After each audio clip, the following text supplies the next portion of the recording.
Good morning all. We're here for a trial in the matter CFI 027-2014 for Justice Sir Richard Field. The claimant is represented by Al-Tanini and Company. Lead counsel is Duncan McCall QC. Assisting is Tariq Shoy and Hamad Mahmoud. The defendant is represented by Al-Kaban and Associates. Lead counsel is Dr. Riyad Al-Kaban. Assisting is Binoy Sassi and Melissa Khan. Well, as you've heard, I represent Legatum Limited, and my instructed solicitors of Al-Tanini are sitting to my left, Tariq Shoy immediately to my left, and at the end of the road, Mohammed Mahmoud. Yes. And Dr. Al-Kaban is sitting to my right with his colleagues. Yes. I hope you've received written opening submissions from both parties, and also an agreed timetable subject, of course, to your approval. Yeah. Just a few points on that to note. The claimant is going to call 3 witnesses of fact, and with your permission, one of them, Mr. Stolson, I'd like to call out of turn tomorrow afternoon. That's because he's currently returning from America. Yes. That's agreed subject to your permission, my lord. Yeah. The defendant, Mr. Salim, is in Australia, yes, as you know. It's proposed that he will give evidence tomorrow by video link. Yes. I understand he's not, as it were, in video attendance today. No. He will be tomorrow. Yes. And well, I think the only other thing to mention about timetable is that you have seen it does not allow for oral closing submissions. I did note that. That's probably on the assumption that you would be assisted by written closing submissions. Well, on this timetable, we're not going to have time for. Well, unless something changes. Oral submission. Yes. You've had my fairly full written submission. Yes. So I propose to keep this oral opening very short. Yes. Well, just before you go any further, if I may.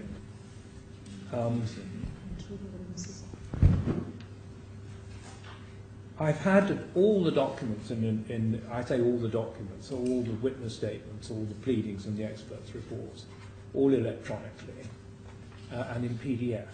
Yeah. And I hereby request the parties to convert all that into Word. So each party's pleadings, witness statements and experts' reports, please to be converted into Word and to be sent to the registry.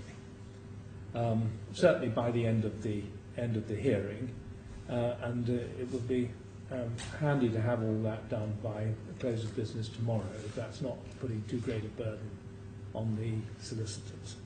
I'm sure that can be done.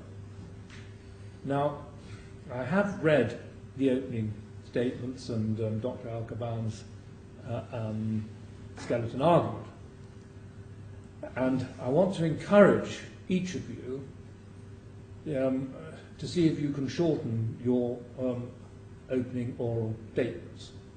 In a case such as this, it is of course quite appropriate that there be oral opening statements in this public proceeding. But I have read everything. I can't say I've mastered all the technical detail and all the points in the experts' reports, but the general shape of these proceedings I have well in mind. But we have quite a lot of evidence to get through. And so I would encourage you, if you can, to limit your oral opening statements to about 30 minutes. But I leave it to you, I don't direct that, but I encourage you to limit your opening statements to 30 minutes. By that we would achieve another half hour, which might come in handy as time goes along. My lord, that's noted, and I may even do better than 30 minutes. Very good.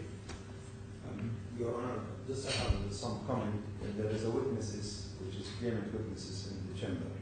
Yes. So I think it's better for sake or interest of distributing parties before we started with the opening statement should be out of the chamber, because we're going to be cross-examined and examined after the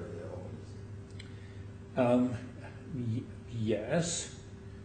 What do you say to that? My lord, there's no procedural reason for them to be absent. It's a normal civil case. Yes. And it would be normal for them to be present. Yes. It's also important. And the parties' cases have all been very elaborately reduced to writing. There may be 1 or 2 questions which are not easily predictable, but most questions in cross-examination I think are going to be clearly predictable from the extensive written submissions and witness statements. The normal procedure, Dr. Giacobbe, unless there is a degree of contentiousness, which I don't see here, although of course there is a clear element of contentiousness, is for the witnesses to remain in court.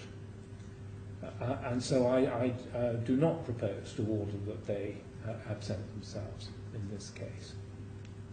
Then may I, Honor, I call our defendant witness will be outside to be in the chamber? Yes, certainly. Certainly, yes. Good. Thank you. Right. Well, if I may proceed then, I will keep my submission short in that case. Yes. My Lord, you've seen that the case is founded principally on forensic evidence, which is dealt with by Mr. Wright in his expert reports. Yes. And my Lord, all I really wanted to do was to summarise 4 important features Yes. of that forensic evidence. You'll remember, my Lord, that the sources are basically twofold. One are the Windows event logs, which were recovered by Mr. Wright. They're a store of digital information about every event on a computer involving an interaction with the operating system of that computer. So the type of event that would be recorded would be the use of a password, for example, creating a new account on the system, or using any software or application. Those would all be recorded in the Windows event logs. Yes. The second source of forensic evidence is the forensic examination that Mr. Wright has carried out of certain computers. And they are the computers used by Mr. Salim, the defendant, all the computers of the other IT team members, plus some laptops that were in the office. So those are the 2 sources of forensic evidence. There is, of course, other evidence as well. And my Lord, I said I was going to sum up 4 features which are of particular importance. The first, my Lord, is the workstation, which that means a computer, used exclusively by Mr. Salim, and it had a particular IP address. And my Lord, you've seen that an IP address or IP number is a unique numerical label which can be assigned to a computer-type device. And it means that in a case like this, through that IP number, we can be confident of identifying when Mr. Salim's workstation was used. And the IP number that I'm talking about is 172.25.26.29.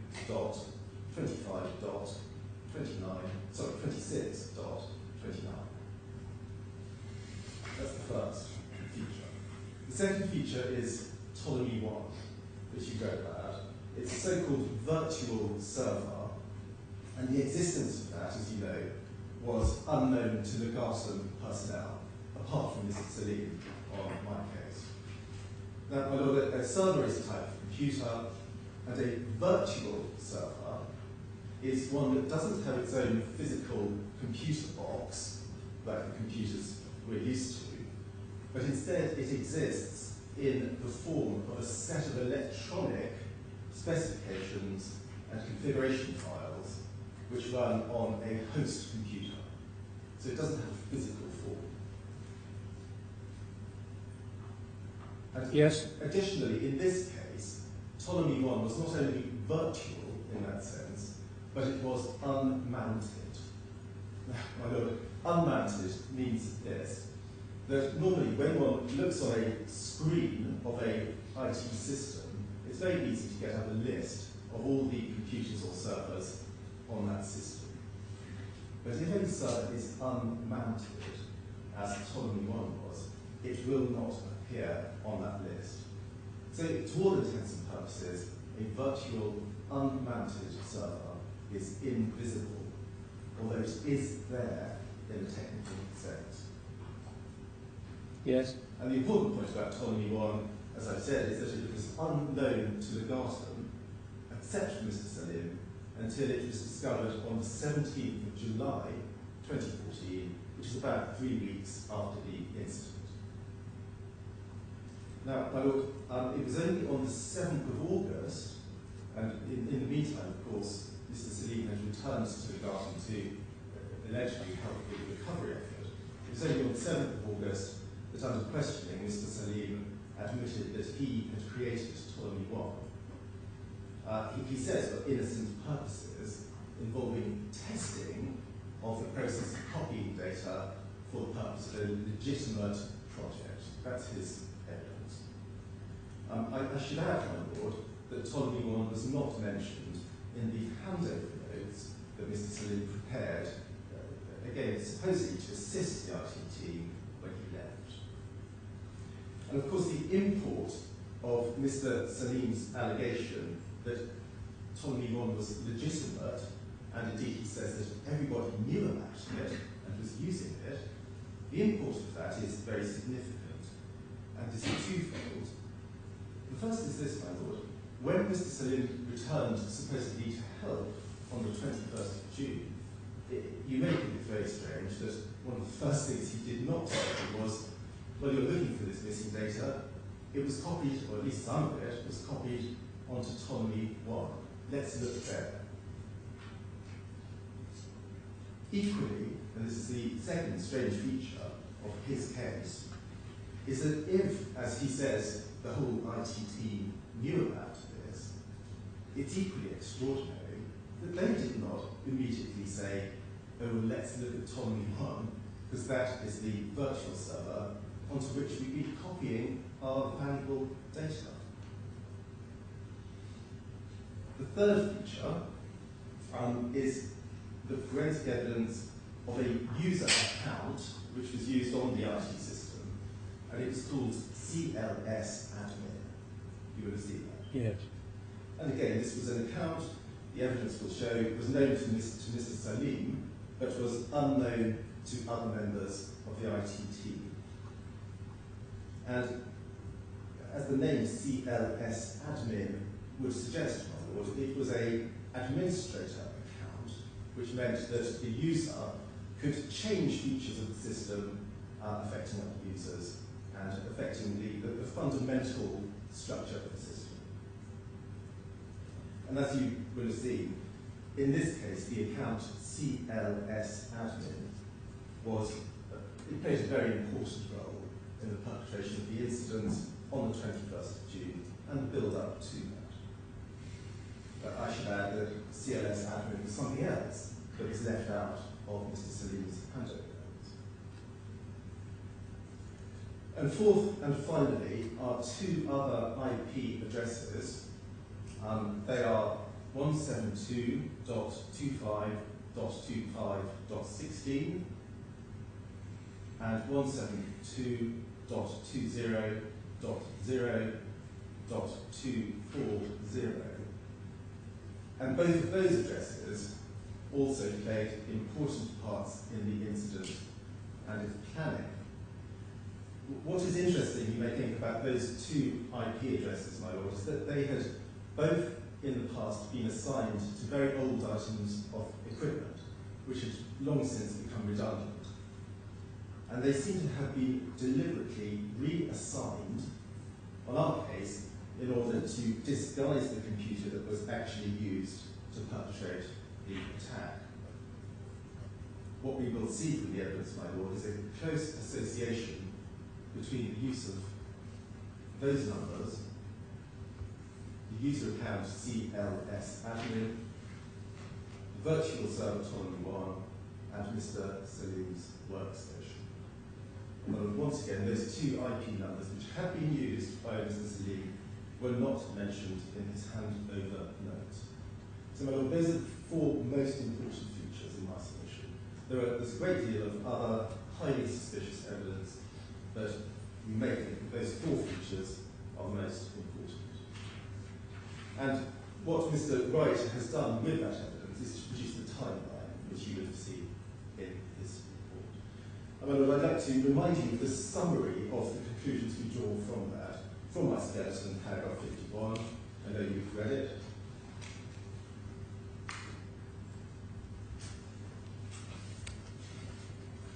I won't read it out loud. No. You're familiar with it.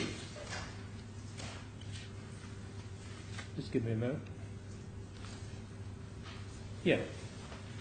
Okay. The finally, my Lord, in relation to the incident, I want to address two other aspects of the case which may at first blush seem puzzling. The first is the rhetorical question, well, why would a perpetrator of this incident deliberately copy the data onto Tommy Bond? That's the first puzzling question. And my Lord, it's a matter of speculation, it has to be, because on our case, only Mr. Salim knows the answer to that. But we propose a credible answer in my submission in paragraph 21 of my written opening, and it goes to the question of motive. Yeah. It's the knight in shining armour. My Lord, that is a theory. Second puzzling question, which is largely the basis of the defence, it seems, relied on by the defendant, and it's this question.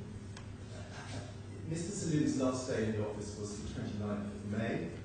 The incident was on the 21st of June. And that raises the question, well, how did Mr. Salim continue to prepare for the incident and to carry out the incident itself after he had left the Garton's office? The answer to that is absolutely straightforward. It's dealt with in paragraphs 55 and 56 of my written statement. But in short, my Lord, the answer is this. He was able to access the system remotely using a technical means called split tunneling. And the particular accounts he used did not have their credentials changed, in other words, their passwords and so on. He did not have their credentials changed because nobody knew about them. He had kept them secret. Yes. That's the answer to the second puzzling question. With regard to loss, the loss and damage claimed, that is dealt with in paragraph 75 of the written submissions. Yes. Just for your note, the first three items in the table, they're all simply invoiced costs that the Garton has incurred as part of the recovery effort, and the page numbers for the relevant invoices are given in the table. The other item for indirect costs are the estimated costs of employee time wasted in dealing with the incident and its recovery effort. That is addressed in Paul Sheriff's written statement, paragraph 35. For your reference, it's bundle A, tab 17, page 91. I don't propose to go further into that now. It is, of course, an estimate, as always these things have to be. And finally, my Lord, law. I've addressed it in detail from paragraph 62 onwards, and I hope made clear the provisions on which we rely and the basis on which we say they were breached or infringed.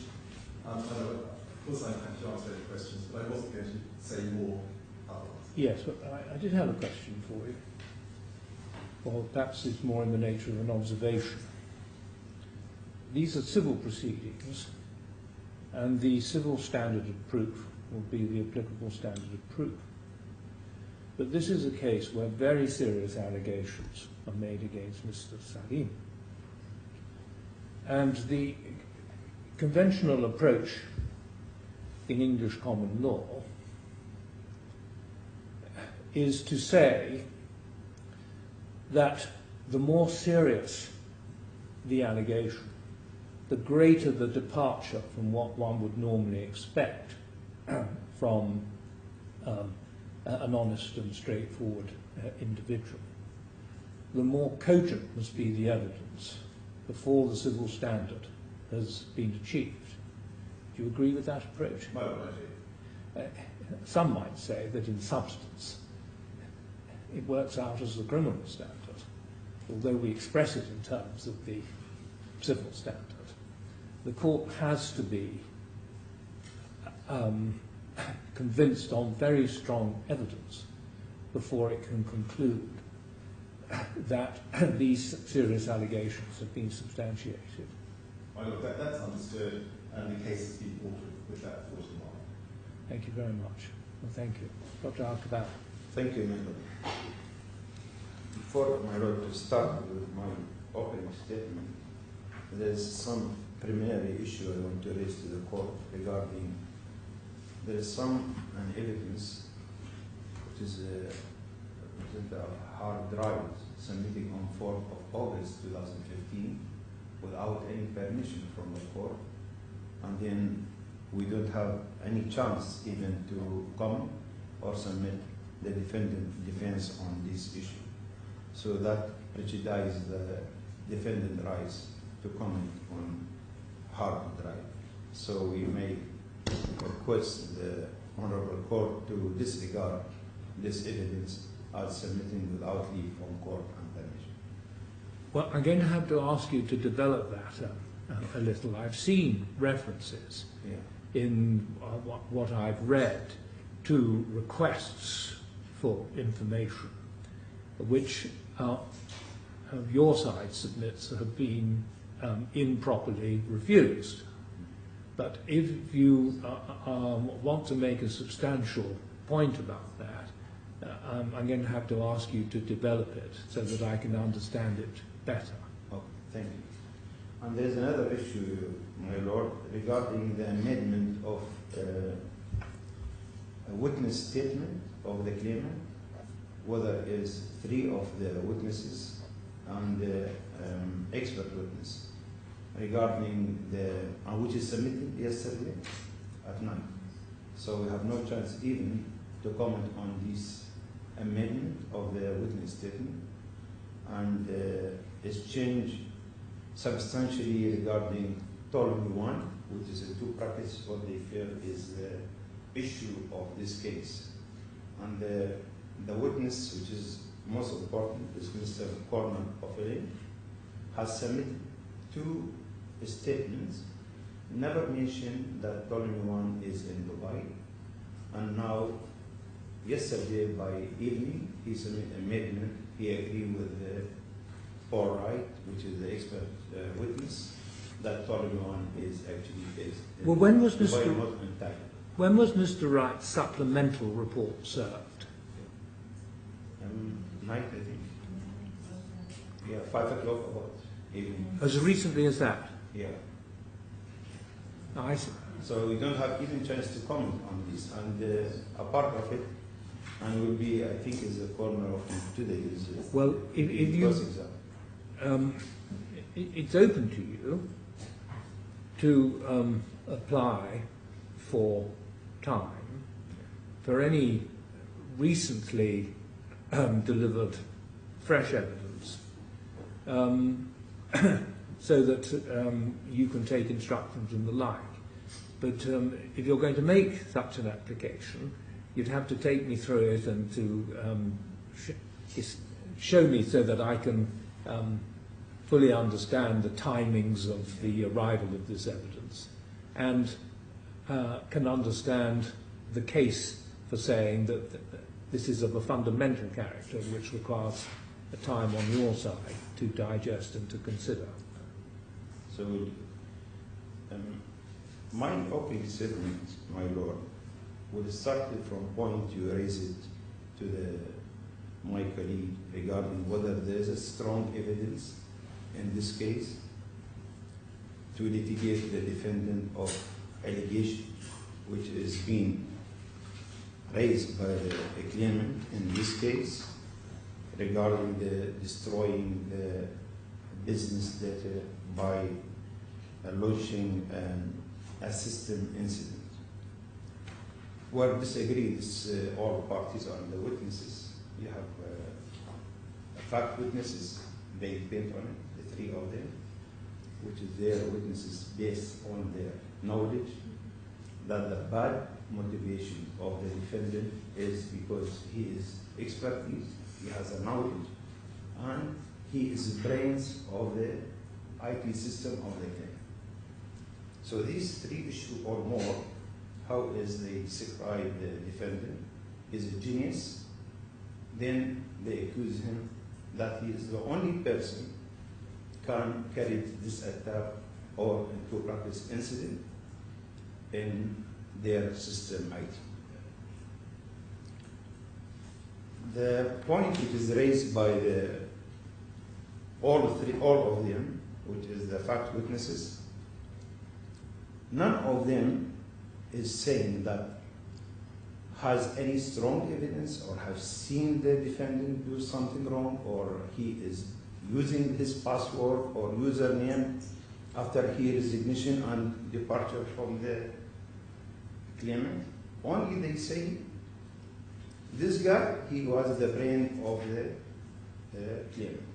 So the issue has become suffering for financially and from the case and the money we pay for the expenses of lawyers and the litigation, only because he was a former employee of the claimant. He was served them with all of best of his knowledge and expertise to them. They accuse him for the disturbing and spoiling their IT system. It's actually the black man in this case. One of the witnesses approached him. If you drop your claim or gratuities or return the money you receive as a part of your gratuities, you will not file a case against you.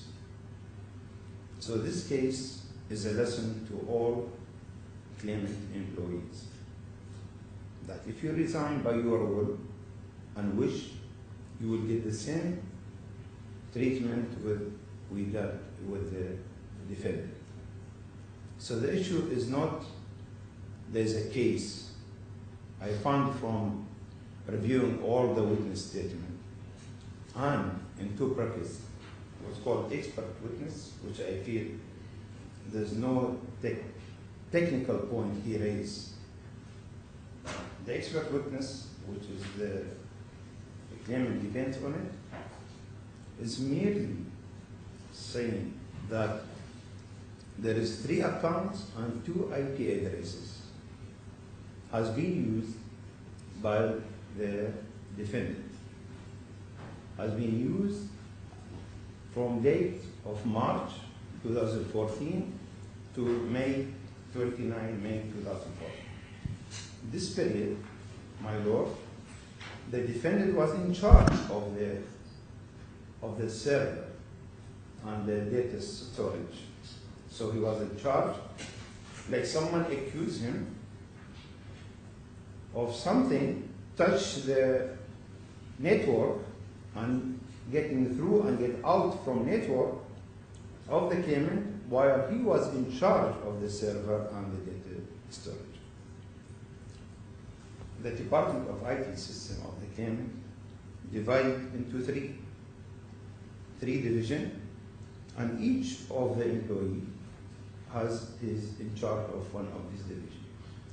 There's a desktop, laptop, computer, phone, tablets, and printers, which is Mr. Surgeon in charge of it. And servers and application, including data storage, which is the defendant in charge. And network components and is Mr. Corner, he's in charge. So there is 3 individual employee of the claimant in charge of the system.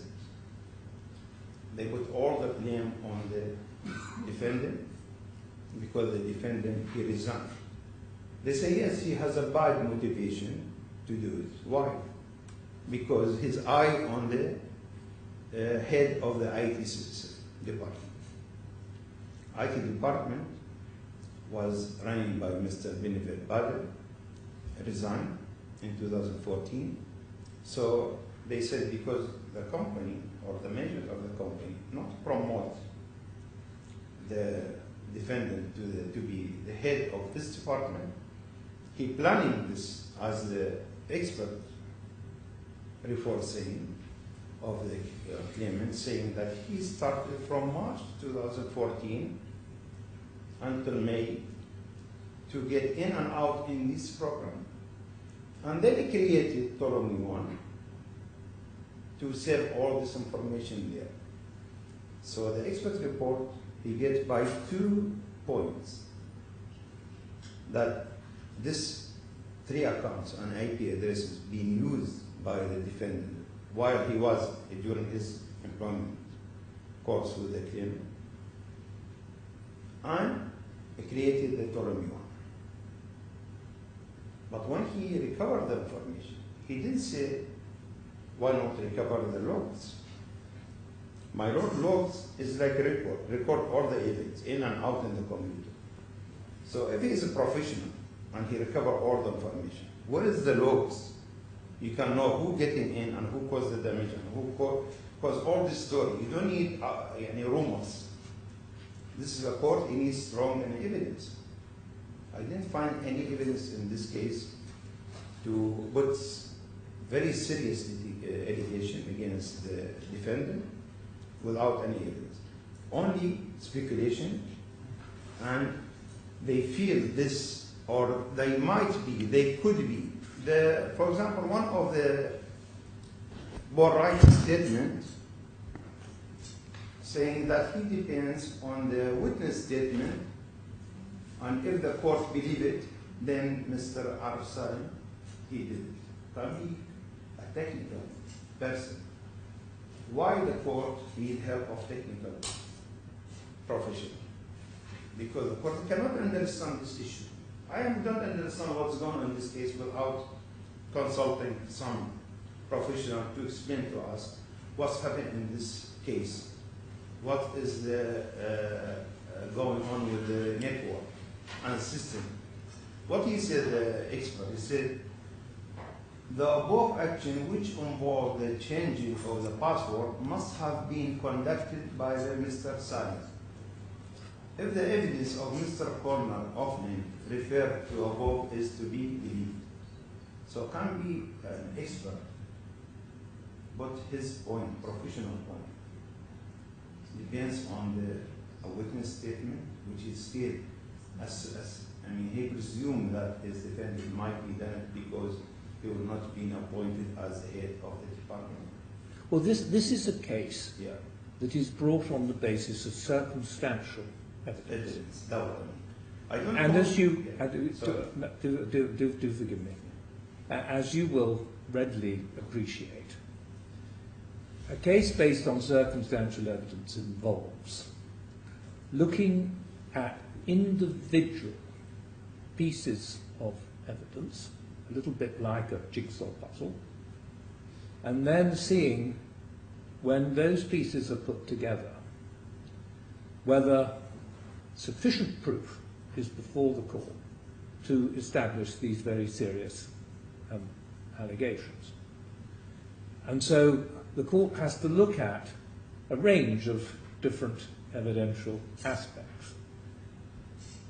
Part of that will involve an assessment of the truthfulness of some of the factual witnesses, including Mr.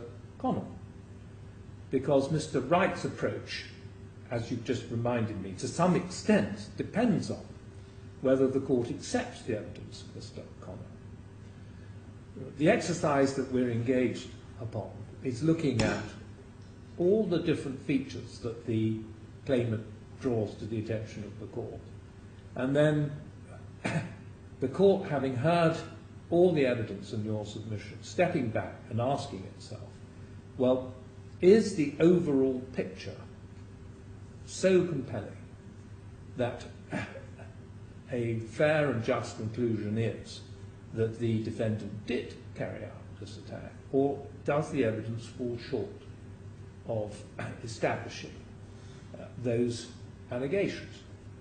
That's the exercise that we're engaged upon. Would you agree? Yeah, I agree. Yes. But I mean, when this evidence or circumstantial evidence, but this is not an evidence, information. They have some impression that defendant might be done such things because he's not been appointed as the chairman or president of the IT department in the game. He's been saying that might be this is a fire in this room, and I find reality is just there, and might be reality is being caused the fire. Might be this.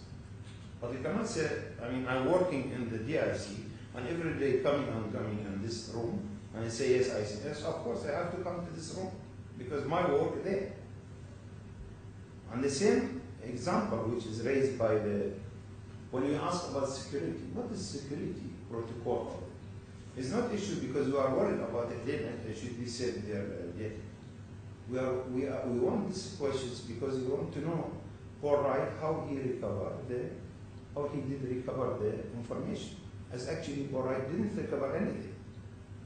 Borite went just go to the discover this Ptolemy one and get information from it. If he recovered, he should recover the logs, which is most important. Any technician in the computer, he said logos can tell you what's happening there. It's like a black box in the air. When there's an accident, go to the black box. Why they go to the black box? Because they want to know what's going on during the crash. The same in our case. To know what is going on is not rumors. Go to the logs to find out. He said I couldn't find information is not correct because he couldn't recover the information. He copied from the Ptolemy. That is the reality. And whatever is hidden or unhidden server, you should thank if it defendant made it and saved their information, not to file a case and refer to the court for litigation. So, I mean, I agree with my lord that should be there strong evidence.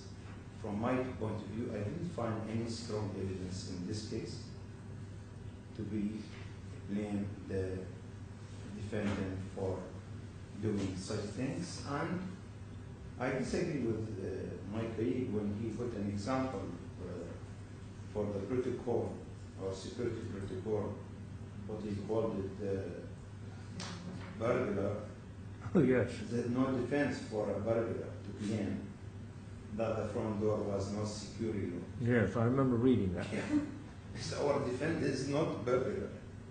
He is in charge of the server, and he asked for the security protocol because he wants to know what is accusation against him, because he's a technician guy as well, and he knows when they submit this all protocol, they will declare that he is innocent.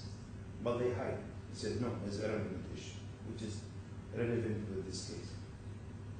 And defendant, as they saying that all the keys were the defendant. When I read this statement of the witnesses and the Borite report, that means the defendant, he has all the keys of this company. He's the brain of the company. He knows the hidden server there, and he has 3 accounts, 2 IPs. Nobody knows about it. So he is like a godfather of this company. He can do anything. The company can. What is the management of the company? If one employee can do all these things and destroy, and this is very important issue.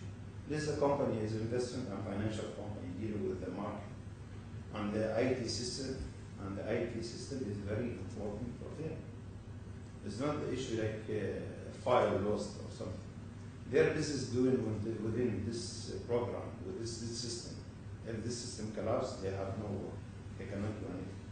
So how can leave all the work without security protocol, without any, as our experts say, we didn't find any security protocol for the claim.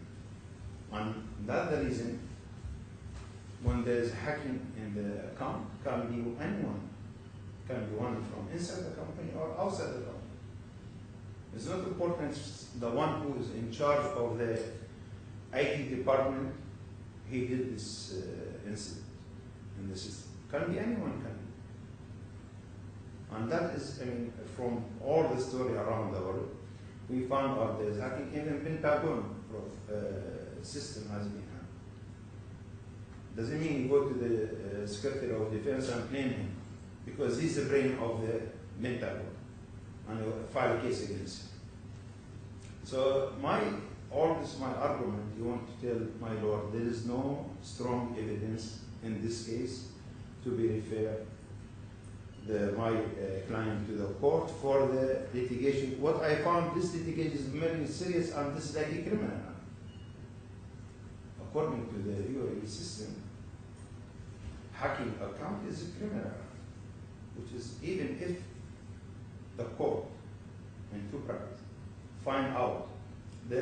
there's an attack to the system of the claim by the way they explain, then the DRC court has no jurisdiction to hear this.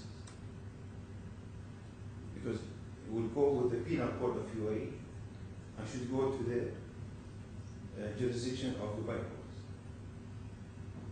And that But if someone does an act in Dubai, perhaps more specifically within the DIFC, which causes damage, but which is also a criminal offence,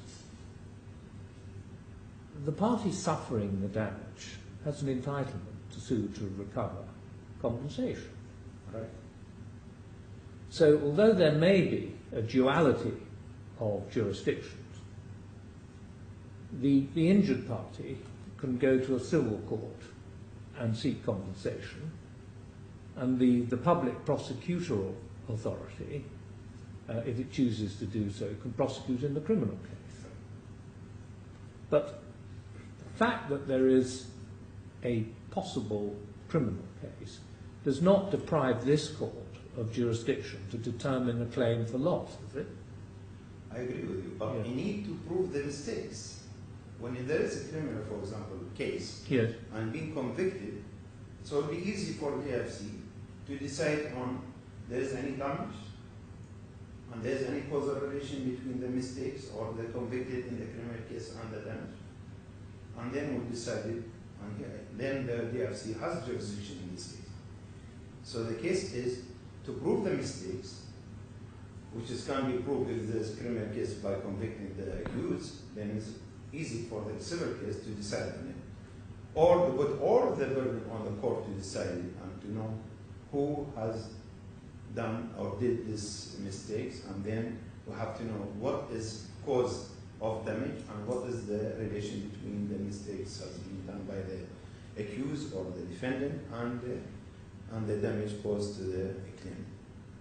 But I'm saying when we file a case as a civil case, we have to go to prove there is any a breach of the contract, which is my colleague referred to many articles, which is I feel he has not proved this article can be applied on this case. For example,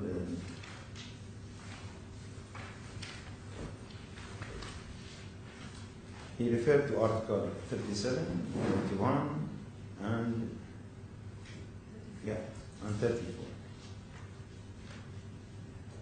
37 in relation to the breach of confidence, and Article 41 in relation to wrongful interference with the property, and Article 34 in applicable the said defendant did not award. So all these articles you have to prove that defendant, for example, has done a breach of confidence or has done wrongful interference with the property. So from my point of view, I didn't find that defendant has done none of these, and plus he depends on Article 10 of the DFC Law number 5 of 2015, Law of Obligation, which said the claimant has failed to submit conclusive proof to Honorable Court that the defendant launched the system incident and caused the loss, which is the raise and death. That for that reason, my Lord, I humbly request this case must be dismissed for lack of evidence. Thank you. Thank you very much, Dr. Al-Kaban. Although I don't really want to hear you on the two objections that were made to evidence. First was in relation to the certain aspects of the evidence of Conrad Flynn. But I think there may have been a misunderstanding. The second or supplemental statement of Conrad Flynn was served on the 19th of August. Now what Dr. Al-Kaban was referring to was an erratum slip, which was circulated yesterday and filed at court. Yeah. Just correcting two or three errors in Mr. Flynn's evidence. That is what was served yesterday. Is that available for me to have a look at? Yes, certainly. It was filed with I'll hand up copies. Yes, so my look. Oh, has it gone into the bundle? It's gone into the bundle. So my look, if we actually turn to the witness statements.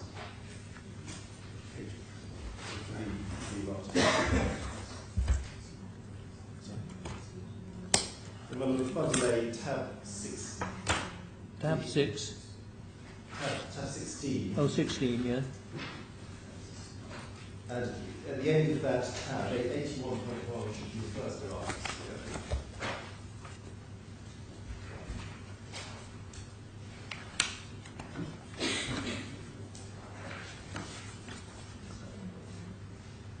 So it's very self-explanatory. 81.1, yes. They simply relate to a misunderstanding on the part of Mr. O'Flynn about where Ptolemy 1 was situated. Yes. And I think similarly, if you were to go to his second witness statement, it's tab 19. Page 110, 21.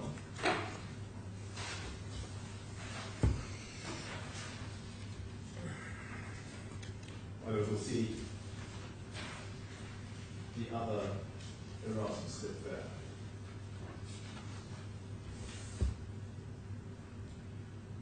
Well, now, remind me when Mr. O'Connor is due to give evidence. His second witness later today, this afternoon. Yes. Now, Dr. Al-Kaban, you are, of course, entitled to cross-examine Mr. O'Connor on these changes that he's made and to explore with him how come he said this to begin with and how come he says this. Do you need any further time before Dr. O'Connor takes the stand to take on board and consider these amendments? Well, I will address these issues to the witnesses. Yes. So by that time, if I feel that I need more time, then I can request for it. Yes. Thank you. Yes. Right. Well, that's how we shall proceed in that case. On the other ground, which relates to disclosure of, I think, hard drives. Yeah.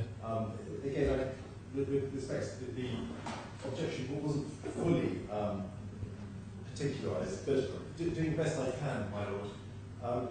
If I could just take you quickly through the history of disclosure of hard drives. Yes. We need the B1 muscle. Yes. Well, just wait a moment, please.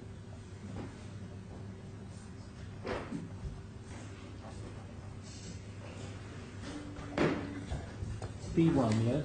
Yes, please. Tab? Can we start at tab 48?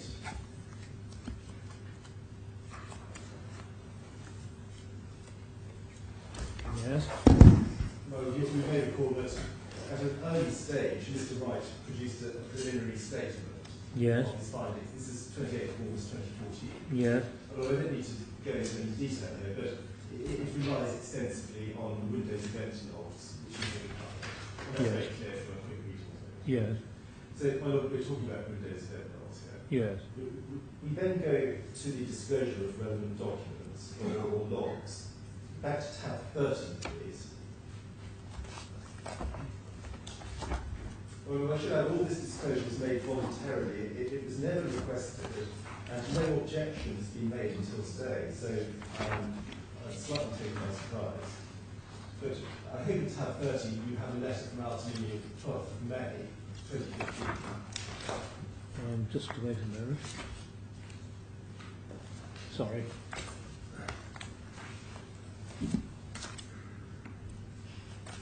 Yes.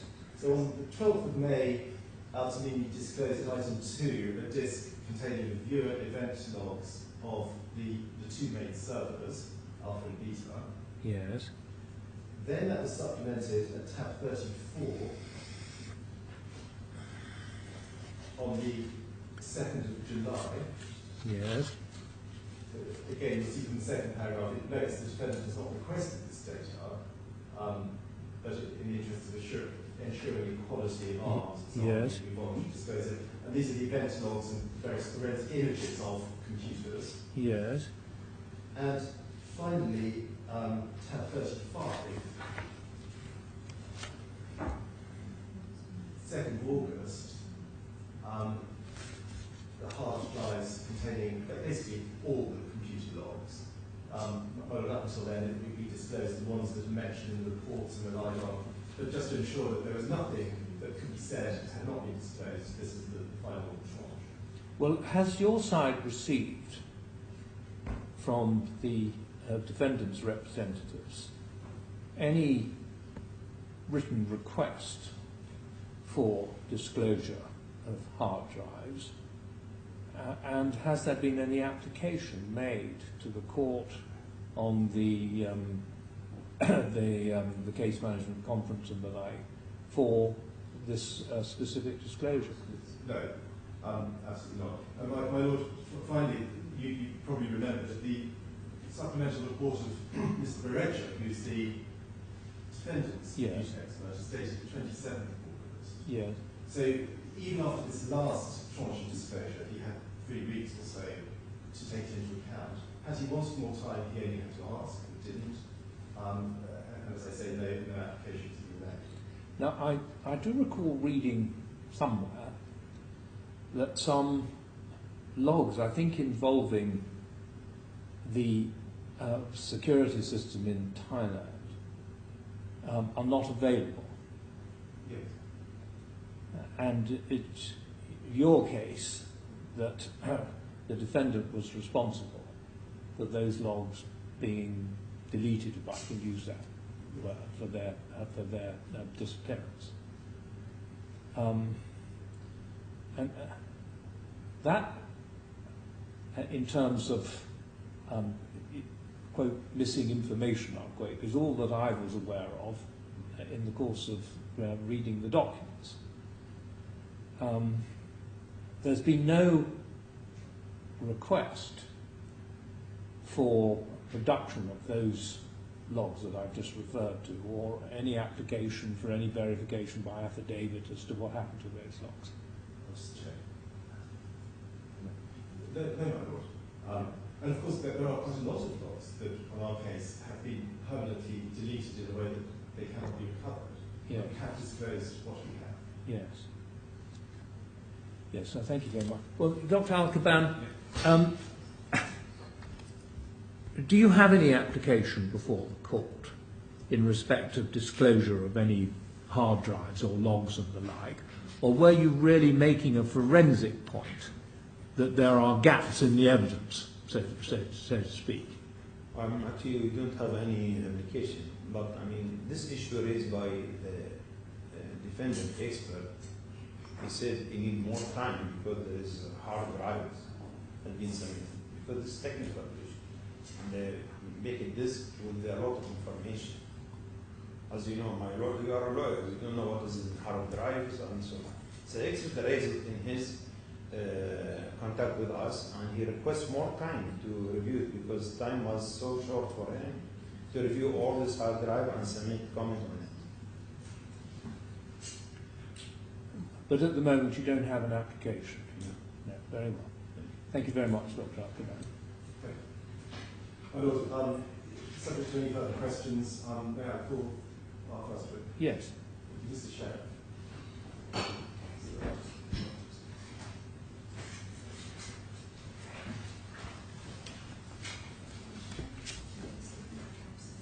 Mr. Sheriff, have you given evidence in a court before? I haven't. No.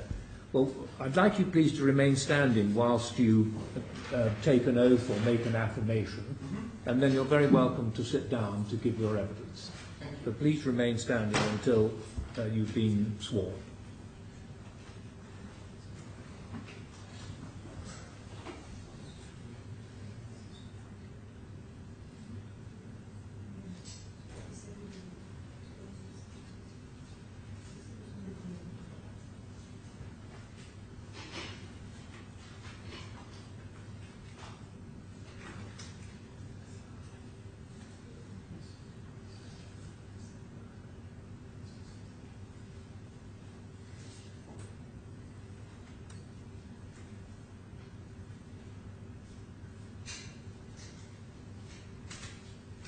Are you going to affirm, or are you going to take a religious oath? What's your... Take a religious oath. You're going to take a religious oath? On the Bible? Right. Yes.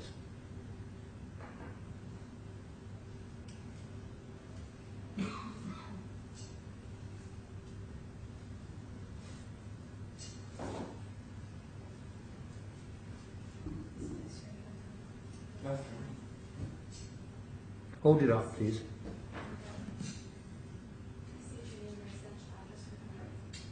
Paul Sheriff, residential address, Villa 1, Villa 49, Street 1, Maryville, Affection, Arabian Matches, Dubai. I swear by Almighty God to tell the truth and nothing but the truth. Thank you very much. Mr. Chairman, you sorted yourself out. Apologies. I think you've already taken that bundle A. Can you go to tab 17, please? Page 82.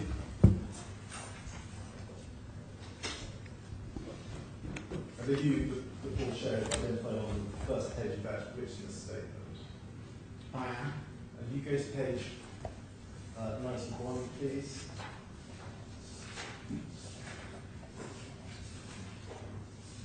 It's the last page of the statement. Is that your signature?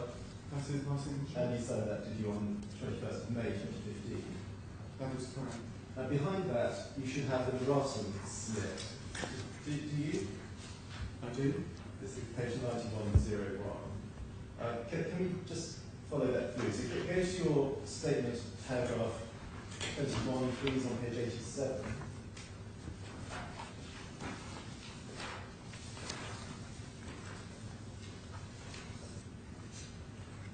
Now, is it right that you want to change something in paragraph 21 from where it says two servers containing data to you want to change it to certain servers, and then you want to add at the end of the next sentence the words following two servers. Is that correct?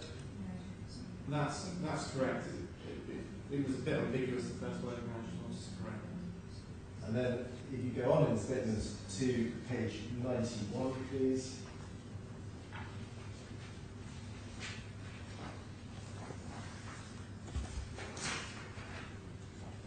There. Sorry, Sorry, page 91 of the bundle.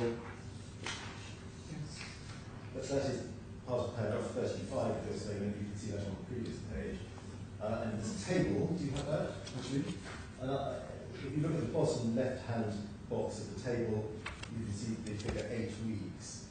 I understand you wish to change that to 6 weeks. Is that right? that's correct. It was clearly evident there's a typo there because the column to the right has 6 weeks, but the wording on the left-hand boxes should have been 6 weeks also, but being incorrect. Thank you. Mr. Chair, subject to those changes which we've just been through, does this statement contain the evidence that you wish to give to the court? It does. And is it true? It is true. Would you please wait? There'll be some questions for you.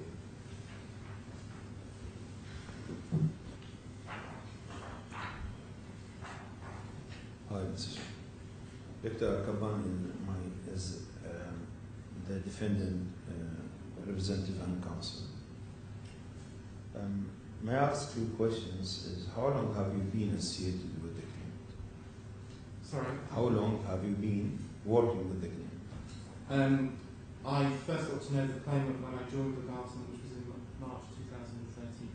So that would be around about 2 years. So it's about one year before the incident.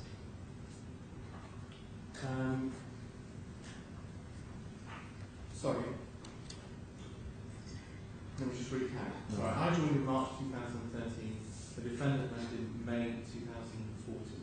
Apologies, it should have been 14 months, my previous answer. So you're right, it was just over 12 months. 12 months. And from your background, you can say you are expert in financial or in IT? My background is as a finance director. Finance director. So what is your information about the IT? So my involvement prior to Mr. Slater's evening was very limited on the IT side. However, saying that, you will see from my statement, in paragraphs 5, I have had some involvement in IT prior to that in my previous roles. So what kind of involvement in IT is? So my involvement in IT was, it certainly wasn't at a detailed technical level, but as an overall kind of, you could say, architectural or what business requires from an IT system. So I mean, using the IT when you require your business, that means. So Use the IT system is what is required for your business. I would say more in the design and what appropriate systems and applications are required in order to run a business. For how long have you known the defendant, Mr. Arfsan? I've never met I don't believe I've met the defendant before I joined the council. So you never met him. So how was relation with, in general, with all employees in the clinic? So you met all of them? The Garden is not a very big company. We employ around about 40 people at any one time, and therefore, on a day-to-day basis, we all sit on one open plan floor, and therefore you bump into people pretty much most days. I would say, I didn't know the defendant particularly well. I had occasion to deal with him, but certainly wasn't on a day-to-day basis. My role at that time was looking after the finance function.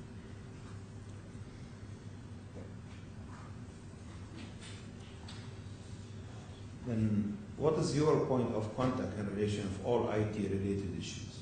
Yourself.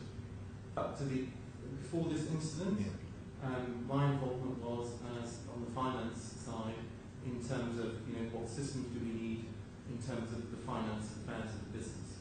So, and also from our capital market systems. And my involvement as well as the finances, I also look after what we term the middle and back office processing for our capital markets business. And in that we use various systems on a day-to-day basis. So when I refer in the statement to certain applications, I'm the business owner for those systems.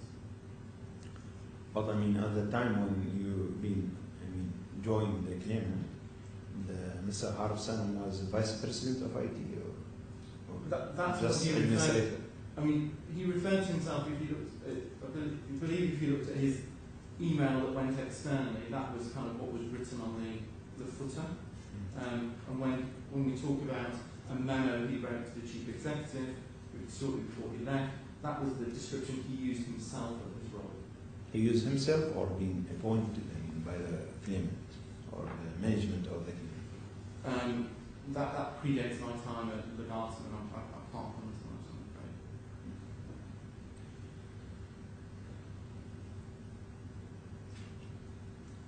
From your information, the claimant insists that every external consultant must sign or execute a confidentiality agreement. Yes or no? Sorry, could you repeat? When you consult or you employ any consultant, external consultant, you need to sign any undertaking that you will not disclose the information of the company and so on. We take the confidential data incredibly seriously at the Garden, and we take appropriate measures on a case-by-case basis with whomever we deal with. So if you looked at our supplier agreements wherever possible, we try and insert clauses to that effect. So not in all consultants can sign this agreement? I'm not aware of that. I wouldn't be aware of every agreement we've got on the IT side. So it's not for me to comment on the completeness of that. So there is a chance maybe the external consultant pass any information that when he be in touch with the system, he get all information about the claimant system. Can be he disclose all this information to third parties? There's a possibility or not? As far as I'm aware, the contractors we used were doing individual projects at the Garden, and we didn't have any wholesale outsourcing arrangements or equivalent that would lead any other supplier or any supplier to know the totality of how our systems are configured. Then why the claimant insist that when they request for the assist of the defendant to sign a consultancy agreement. Sorry, you're talking. The claimant, which is litigant, your company, requests that Mr. Arif, when they call him to help the company to assist them in the problem of the IT system, they request him to sign the consultancy agreement. While he's not there. That's not my recollection of events. My recollection of events is Mr. Salim requested a contract from the Garton in order to do that work. Yeah, but they requested him to request Mr. Arif to sign the consultancy agreement or not? My understanding of this is it's the other way around. Mr. Salim, when he came in and he was assisting the Garton, requested a contract of the Garton to prepare so that there was some formal agreement between the Garton and Mr. Salim.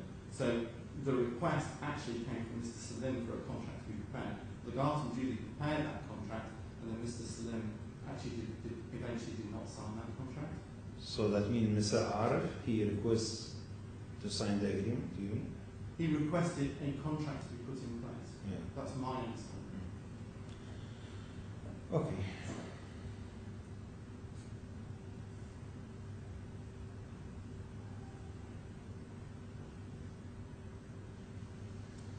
You mentioned in paragraph 8 of your statement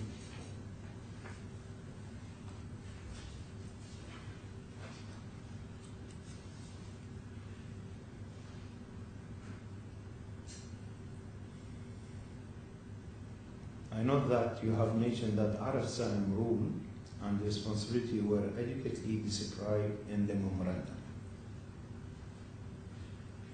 What does mean this memorandum? So, this memorandum that is referred to in paragraph 8 is a memorandum that Mark Stolson, the Chief Executive of the Garton, asked the IT team to prepare. I've forgotten exactly and it was the date of the memorandum was the 4th of February 2014. In that memo, it details roles and responsibilities of the 3 members of the IT team that were left following Mr. Ben Kadir's departure from the Garton. So they have divided the function of the department, IT department? I would say, the Garton, as I said, is a relatively small organisation of 40 people. We have a relatively small IT team. Let me give you the analogy and then come back to IT.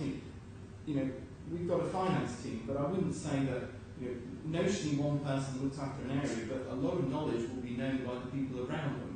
And I would say the same applies to IT. Whilst notionally, let's say, surgeon would be doing desktop support, anybody in the IT team would be expected to do desktop support and would be equally capable of doing it.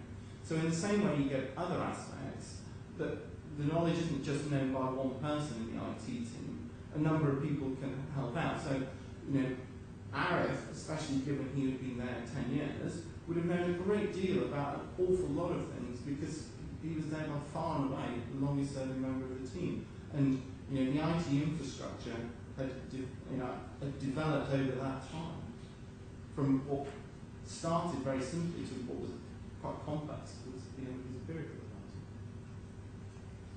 So, in general, there is any 3 division in the IT? I would describe three employees in charge of the IT? I'd say there are 3 employees in the IT team with varying degrees of seniority and varying degrees of technical expertise in different areas. So, and each one has his own assigned job differently? We're not an organisation that's got rigid boundaries that, I'm given that task and I can do that task. The way the Garton works is, the ethos of the Garton is that, if I've got a set of skills, I'll apply it to a situation. So the expectation would be that if someone's able to assist in an area, they do, and that's the way we can manage. But on a day-to-day basis, each of the 3 would have had a particular area. But your evidence is that notwithstanding that, you help as required, and if you're able to assist, if you like, outside your day-to-day responsibility, then you'd be expected to assist outside your day-to-day responsibility. Absolutely, and through that you would pick up knowledge of areas that may not be, core to what you do, and therefore you would know about other aspects. Conroy Firm would be able to answer much more how the day-to-day operations of the IT team works at that stage. I'm observing it from a little bit of a distance at that time. So I understand that all three collectively they do the work, no specific assigned job to each one. So ARF can be done for the server or the tablets or the network and even corner or necessarily. So if there's you've got to remember we also have to deal with a situation where people are actually on holiday. So when someone's on holiday, individual A has to cover for individual B and vice versa. So and also we've got an international operation, so people can be abroad or equal at their home location. So, to say that there would be an issue on a server that only individual A could do is vastly oversimplifying it, because if individual A isn't there, we would expect individual B to be able to do that. And that would apply on servers, that would apply on network, that would apply in a number of areas. So I would say that to a greater or lesser extent, each individual would have knowledge of the whole facet of what we've got in terms of the IT infrastructure. So if it's this scenario, why all the witnesses, and including you, put the defendant is the brain of the IT? Well, if it's all three brains we have. So he was in terms of that, he was the most senior person within the IT team by the measures you typically associate with that. He's also the longest serving member of the IT team, and therefore he's got the most history and knowledge of how the system has been built and configured over the years. An IT system, from one year to the next, it's not static. It changes, and the number of servers, the number of applications, the way the system is configured, the way technology moves on, it's constantly evolving. So therefore, when I say that, there's certain bits of equipment that have been there for a long time, certain bits of equipment that have been there for a short time. ARF have been there for the duration of that, and therefore would have had the greatest knowledge. So let's go to the date of the incident on 21st June 2014. The system is collapsing of the claimant. Would you call an incident or attack? I would say at the time that it happened, clearly, the first thing is we don't know. All we can see in the first instance is that the systems aren't working. So we can't determine whether it's a hardware failure, a software failure, whether it's something that's really happened or it's a deliberate act. At the time when you can't get access to the systems, you've got to retain an open mind as to what the cause was. But you called it an attack. No, we didn't at the time. We didn't really call it anything. We just said we didn't have any systems. Okay. And then after that, what do you realize it's an attack or an incident? So I think as we moved through the many weeks that subsequently followed, and evidence started to emerge of bits of forensic evidence emerged as to what had occurred, and you piece together bits of what has actually happened, it became increasingly obvious that first of all, it was obvious it wasn't a hardware failure. It also, the actions that were taken, the logs that you could see of keystrokes, if I can put it that way, indicated that this was something being done, and those actions to me as a as not an IT technician, they didn't look like automated processes. They looked like someone either deliberately doing something to the system, and therefore I think at that juncture is when we started talking. We started using the words. This was an attack on the system. This was a deliberate. Someone was doing something deliberately to our systems, or had done something deliberately to our systems. So that means what difference between attack and incident? Well, to me, an incident is something like a hardware failure, a software failure, or a bit of erroneous code that kind of means your systems are unavailable, or a power failure, for example. To me, an attack is a deliberate act that has occurred on a system that has caused some malicious damage. That's my distinction. And is it proof to the claim is malicious then? Sorry? Is it proof that's an attack now? Well, I think that's for the court to judge, but based on my layperson's view of this and the forensic evidence, I think, as my lord said, there's strong circumstantial evidence to point towards the towards error.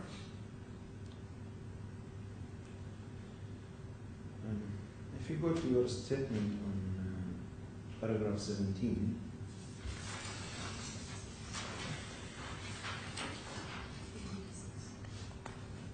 page 86,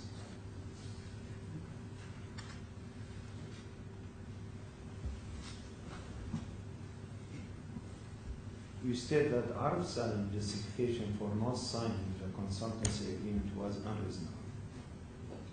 Do you say that? Sorry, where are you pointing to? Yes.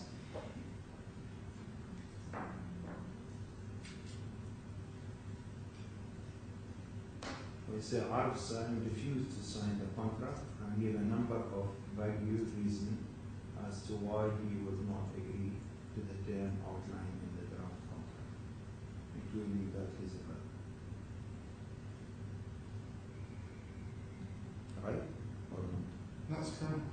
But when I asked about the consultancy agreement, he said Arif asked the claimant. Sorry, this is him refusing to sign. So, Arif asked for a contract to be prepared, and then this says, and I stand by this, he then refused to sign that contract. Yeah, because he's on a brother visa. Do you think there's any crime in UAE? If someone work like you or work with the claimant, you cannot give consultancy to any, what is permanent or professional, to any other company. Otherwise, you get deportation. Do you know that or not? So I'm not a legal expert. So No, I mean, do you know there's a crime in this country that someone who work with the company, like you or work with the claimant, you cannot work with the other company, whether it's partially or permanent. Do you know that? You've got to understand what we were trying to achieve at that point in time. What we were trying to achieve was Arif, who we thought at the time had the most knowledge of our systems, to enable us to restore those systems and get the business up and running. Arif had requested the contract which we prepared.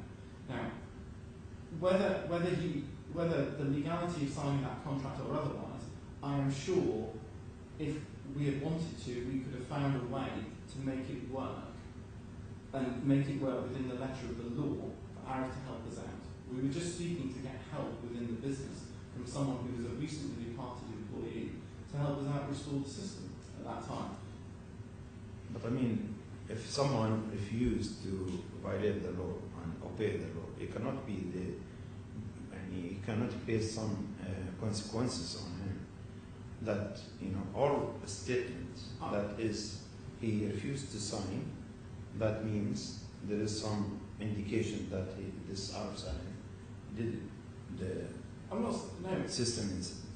But if he genuinely wanted to help us out, and we wanted him to help us out, I would have expected him to work with us to find a way to make it work. Whether it was through that contract or a different mechanism, I'm sure we could have found a way to make it work. Or within the letter of the law, clearly. The management asking for any other alternative. Ask him to get, assistance of the Arab Salim without signing the consultancy agreement. I mean, we were bemused as to why he wasn't being. I was bemused at the time as to why we weren't going to then explore, more routes. I think also time had elapsed, so I think the contract, the request may have been on the Sunday, and we may have handed in the contract on the Monday, but by the Tuesday, I think we were also becoming a little bit. We were thinking this was moving into the realms of an attack, and I know that my colleague, by that time we got McAfee involved, and also Arif had been on the premise and people were just suspicious of his behaviour. And I think also at that time, I think we were moving on to the fact that actually we weren't sure we wanted Arif on site to help us out because we were getting a bit suspicious of, you know, whether he had anything to do with it. And it was just a suspicion at that stage.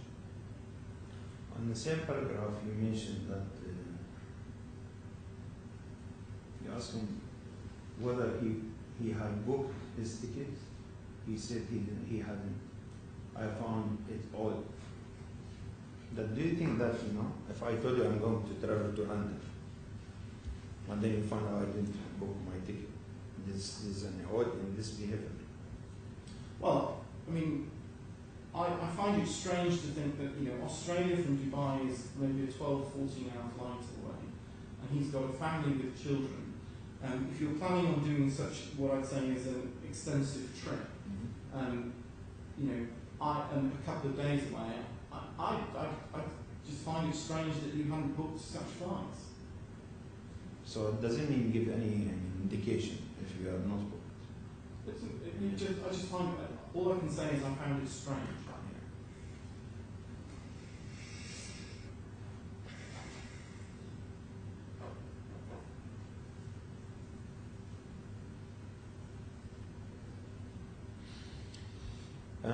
In time of the crisis of the system incident, wherein confidential data is lost, or misplaced or missing,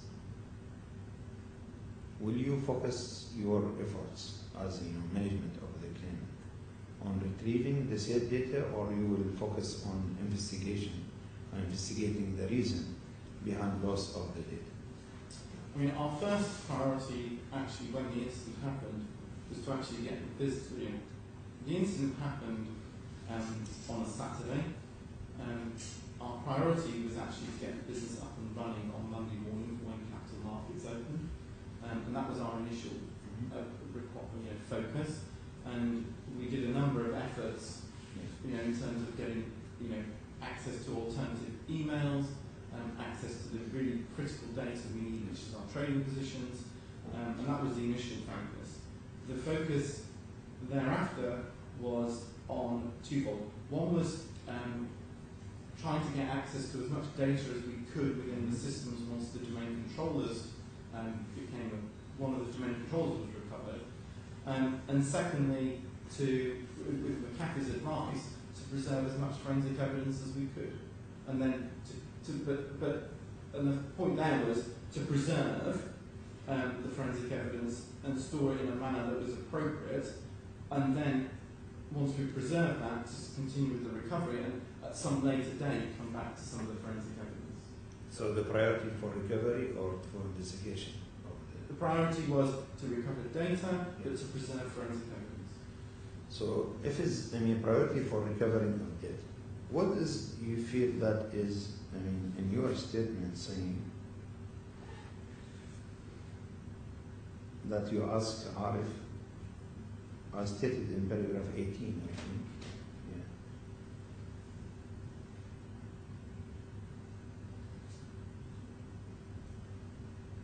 When he, saying that the McAfee should be focusing on the recovery effort rather than doing any forensic investigation.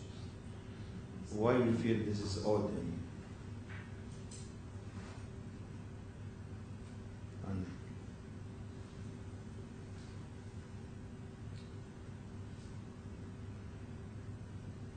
I felt that was odd, just because it was. The view was, let's focus on the recovery, but let's take the forensic images.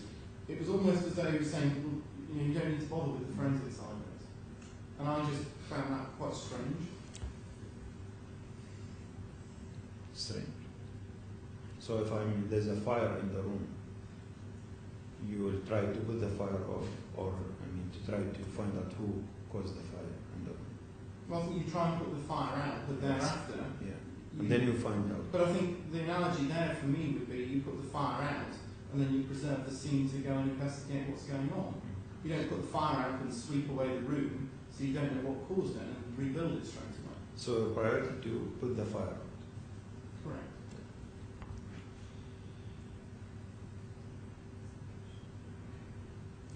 In your statement in paragraph 23,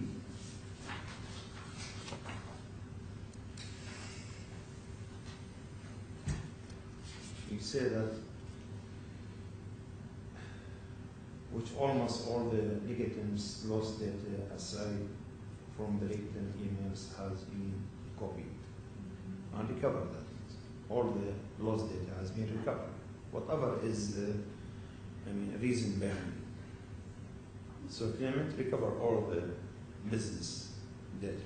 So this incident happened, towards the end of June, and on the 17th of July, that server was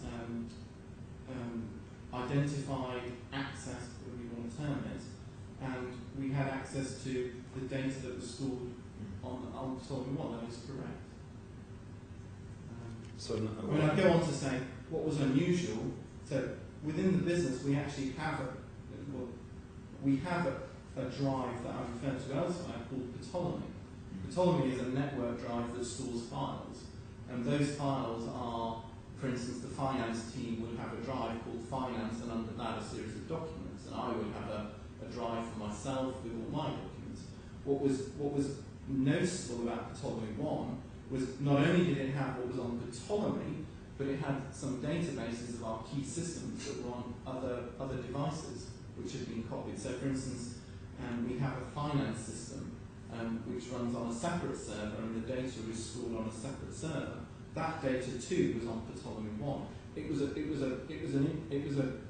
really valuable store of information over and above how we stored data previously. How data had been mapped within the business. So Ptolemy 1 is help to recover all the information. So all recover from Ptolemy 1. I mean, I think you've got to remember that you're trying to rebuild the business between the end of June and mid-July. Certainly there were files in there that were helpful to us and remain helpful to us to this day. However, the business had moved on. The disruption had happened. We started to rebuild things. We started to rebuild the finance system from scratch. We never knew if we were going to get the data back. So you're kind of back, you're trying to start running a business. So, yes, it was valuable, but, there's an elapsed time of nearly 3 weeks before you've had access to that information. Therefore, you've had to do a number of actions to keep the business running. And as ever in a business, the most recent data is the data that's most important to you. So now Ptolemy 1 is still active in your company? Sorry? Ptolemy 1 is still active in your company? No. So just to be clear, following the incident, we have completely rebuilt our IT system from scratch. So some of the physical boxes we are using, but they've all been reconfigured from scratch into a brand new environment now. So we're not using any of the old equipment in the same configuration today. So even this Ptolemy 1 is not being used now? Well, so what happened with the data, because I recall what happened was the data is being transferred onto the new system. I don't know, I'm not clear which, I don't be the person to ask us which bits are being transferred. Maybe different name, but use the same technique. You're getting into technique. So, for instance, some of the data on Ptolemy 1 isn't usable in the form of Ptolemy 1. So, for instance, it could be a technical term, my lord, a SQL database. A SQL database on Ptolemy 1 isn't usable in that form. It needs to be transferred onto a database server. So,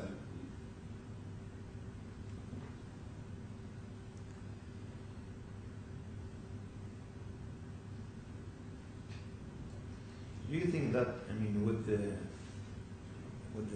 Ptolemy 1 server, that helped the company to recover all the information or business information data without they maybe cannot recover any of the information which has been lost? So, the Garth was a wide-ranging organisation, but our core business in Dubai is capital markets. The data that we recovered on the 17th of July can only have been the data that existed pre the attack. That's 3 weeks of capital markets activity. So at that point, there's useful historical information, but it's not current. We've had to rebuild what's current within the business in order to operate. That's the same goes for our, if we've got an invoice to pay in financial terms, we need to pay that invoice. We need to know where we are. The fact that you've had to operate for 3 weeks without that data means you've probably rebuilt an awful lot of things, and you then trying to overlay old data with new data. So that's quite complex. To the extent that let's say there was a memorandum that had been stored on the system from a year ago, we may never ever look at that document again, but equally it might be valuable at some point in time. So having it clearly is valuable, could be valuable.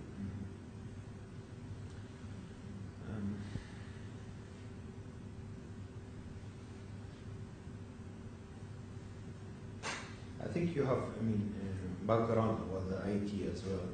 Have you heard of recently hack incident in the media, such as the Sony hack and Ashley Medicine hack? Heard about it? Of course, it's in the news. Of course, it's in the news, instance like that. And any company can be exposed to such an incident, not necessarily to be one of the employee has knowledge or information. You will any cause such an incident. An IT system that's connected to the internet is of course, there is a potential vulnerability there.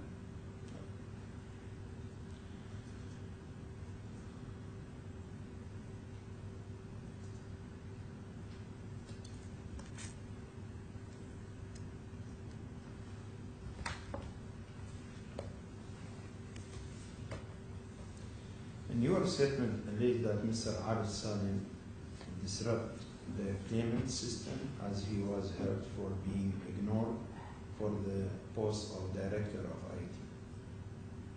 Could you point me to where? You may not promote the Arif Salim to be head of the IT department, then that is maybe the motivation of Arif Salim to cause such a system incident. Could you point me to where you're referring to in the statement?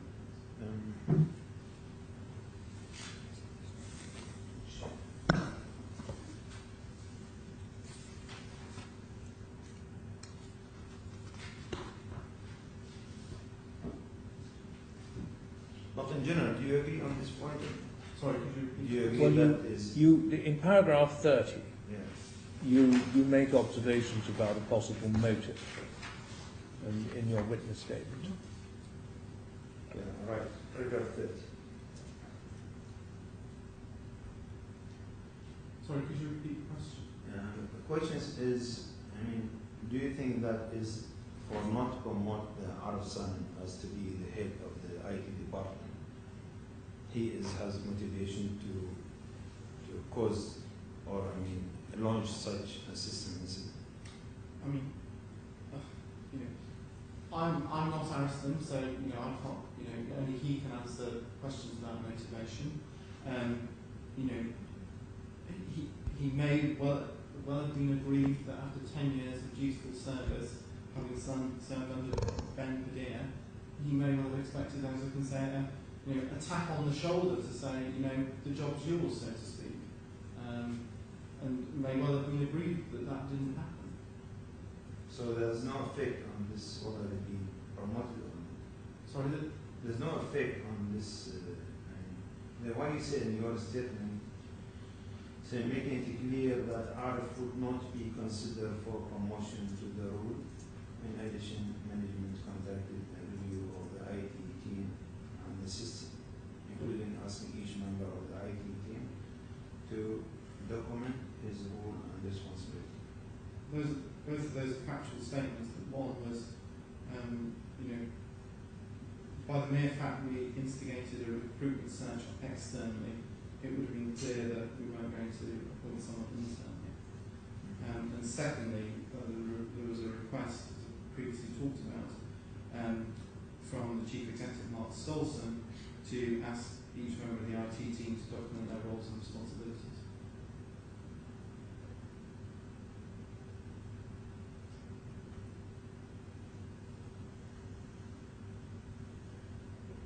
In your paragraph 25,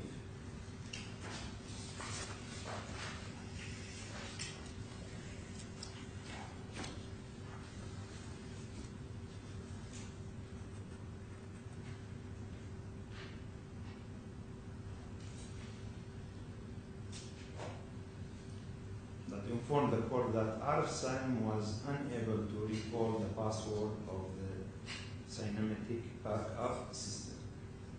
Cymatic backup system. Yes or no? Yes. We tried.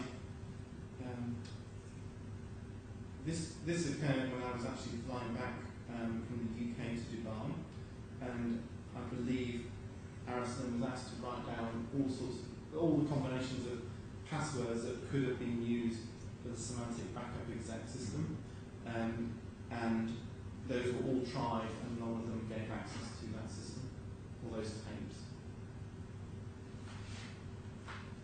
And I go on to say that your backup tapes are essentially the last thing you possibly want to use to recover your IT systems. These are like gold. If the building's burnt down and you've lost everything, but you've got your tapes, you can recover your IT system from that. If you put any form of encryption on those tapes, it's really important that you know what they are. And I remember at the time we were all just amazed that we didn't know kind of the key to those tapes.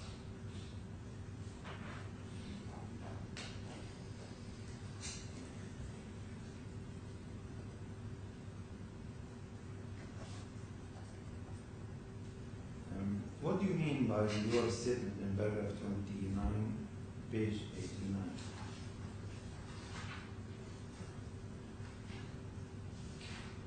Sorry, which 29, paragraph 29. Which bit are you asking me to explain?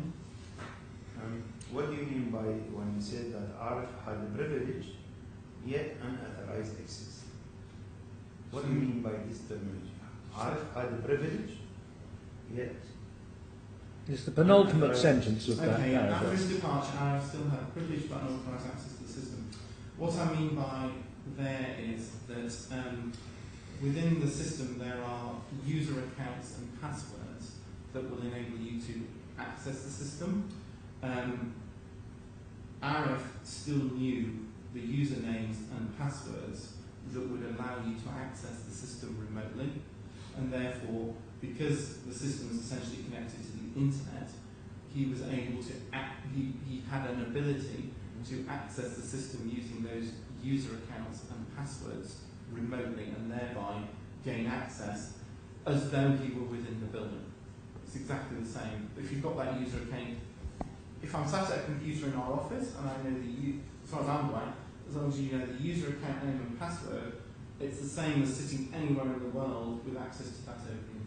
That means during his employment. Sorry? During his employment with the clinic.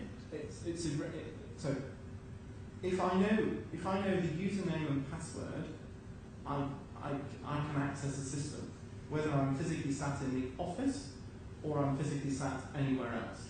So the point being that username and password allows access to the system. Employment is in that regard I don't see what relevance it has. I know, but it's after his resignation and departure from claimant, and he handed over all his user ID and password, and definitely the claimant suspended all his access to the system. No, let's just be clear. Arif had a day-to-day user account. I believe it was Arif S. When he left employment, that account was suspended. However, there are a vast number of system user accounts that we have. CLS admin being but an example. I can access the system using RSS and the password. I can access it using CLS admin and the password. So many of account names and passwords were not changed on Arif's departure. Therefore, he could still have accessed the system using the account name CLS admin and come into the system using that. He couldn't access it through RSS, I agree, but he could access it through a number of other user accounts. But I mean, in terms of the system incident, the logs will not identify who getting through to the system or not. If someone accesses the system using a user account, you'll know that user account has accessed the system.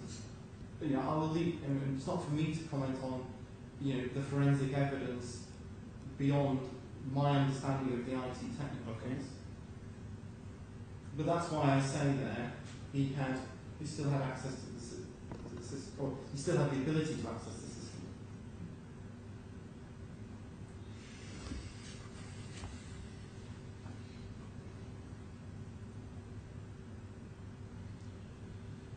I mean, just give me time because all of this, technical point we need to review it, then you can ask. In paragraph 28 of your statement,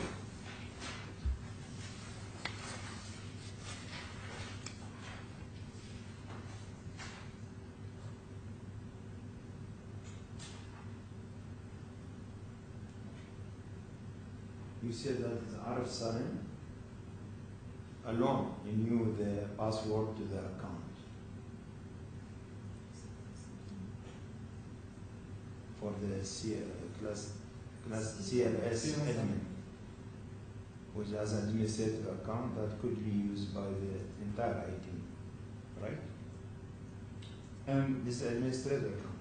This is the administrator account, right? Can use by any of employee of the. Well, anybody who knows the username and password can theoretically access the system using that account.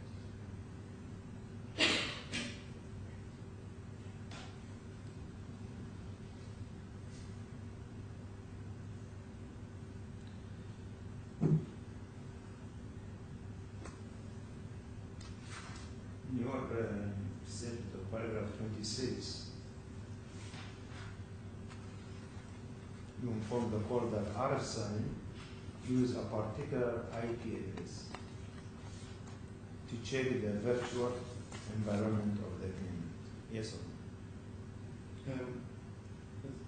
The forensic evidence is announced that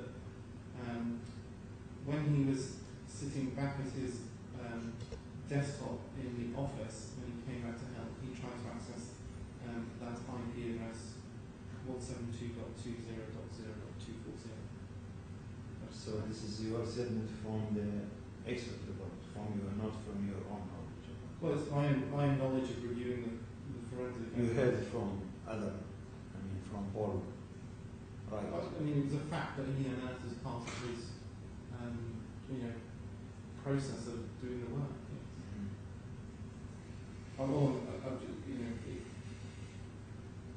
You can see by just the number of digits in there that there's any number of combinations of IP addresses that are possible. I just find it suspicious that it's one that the forensic evidence shows was used in the attack.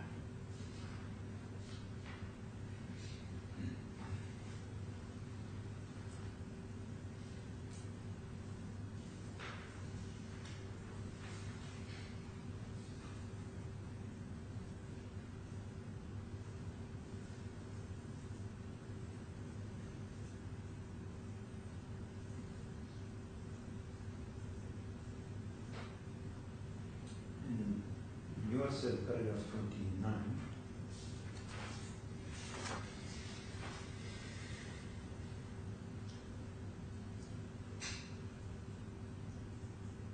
You have informed in your call, in your statement, that is Arab Salim allegedly possess all the qualities to be the perpetrator of the incident or attack or whatever you call it. Sorry, Yes, why are you saying I say that? 29.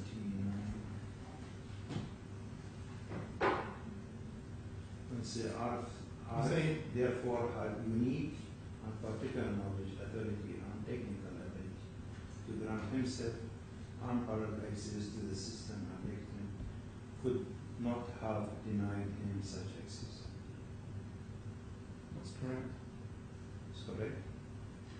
Even after departure from the company and resign. Well, as I say, the usernames that you still need the password for were the really high-level accounts within the system. Those accounts enable you to do a number of things across the system. Therefore, he was still able to do them remotely as much as he would have been able to do them if he was in the building.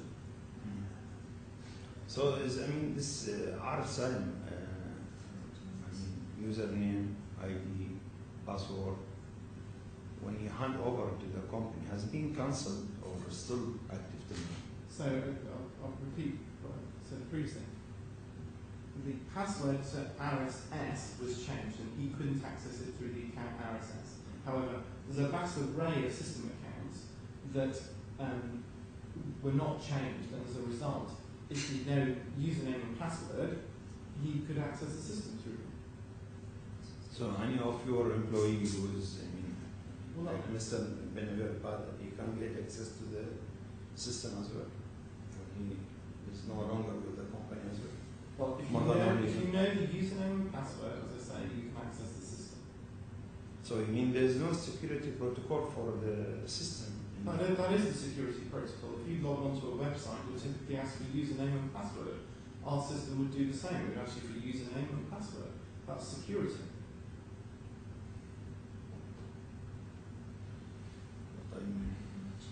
This is your point.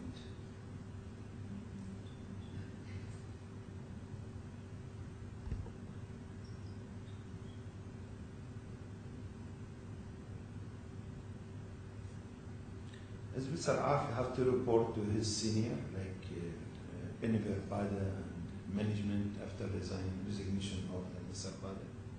You have to report to the management. There is a reporting line for every employee in the organisation. For Mr. Arfsan, you have to report to whom after resignation of Mr. Bada? The chief executive, Mark Solson. Mark Solson.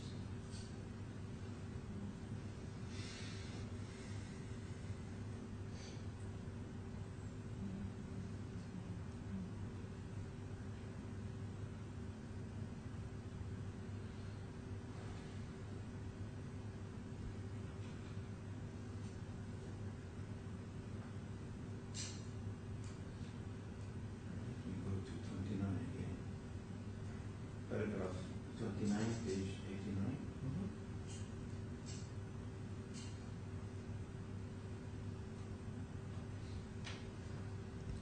In paragraph 29 of your written statement, you have informed the court that Arif Salim was directly on board in setting up a large part of the system, of the claimant system, right or not? That's correct.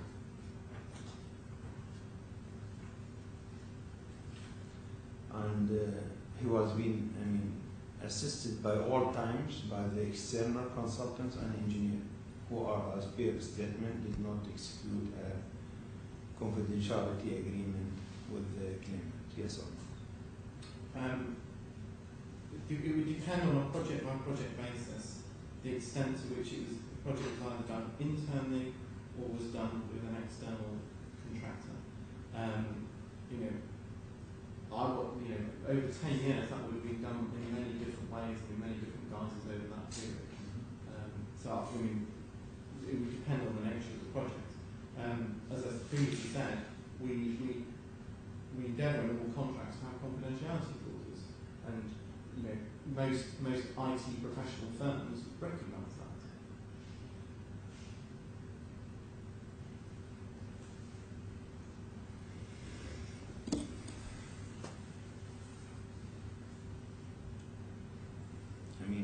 What is the role of external consultant and engineers when you ask for their, Well, let me give you an example. If we're implementing a piece of technology, we're not we've got an IT team of 3, so their technical knowledge extends to the extent that they know what they know. If we're implementing a piece of technology that they're not familiar with, it's only natural to involve specialists in that area to assist.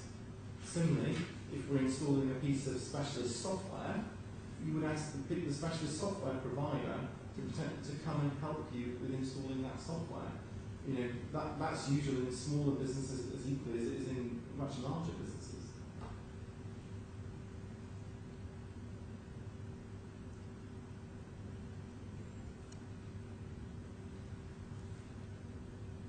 Arif Salim ever discussed with you or anyone in the management about possibility of revision his role in the company or existing role or job profile?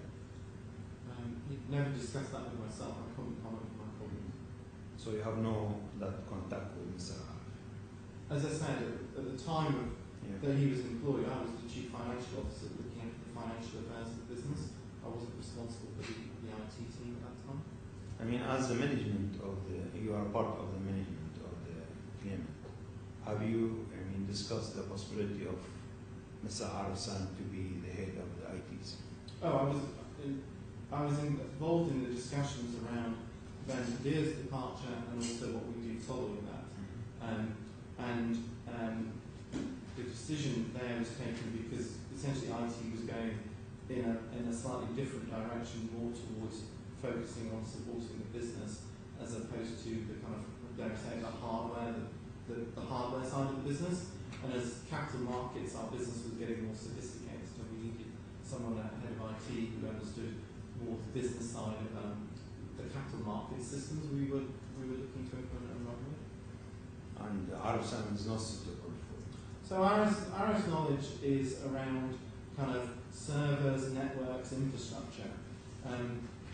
His knowledge isn't around how, let's say, an equity trade works or a swap works or a derivative financial instrument. And we were looking to implement a system that captured how those instruments are traded. And that wasn't his background or his strength.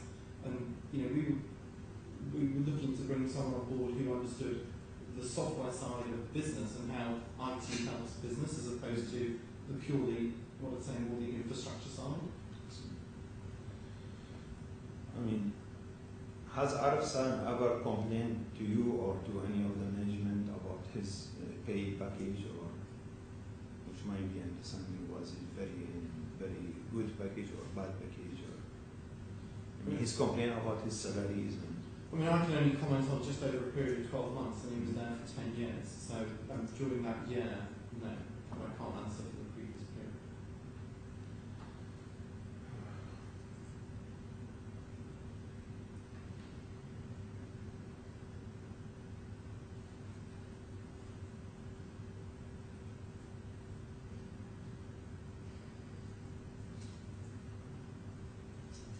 So the security is only for the employee when you get him through the system. Only they use username and password, or there's any other protection to get. You'd have to ask Mr. O'Flynn when you ask him, but to my knowledge, a username and password is all that's required to access the system. That's enough. You might need technical knowledge as to where to go, but as far as I'm aware, once you get there, a username and password will give you access.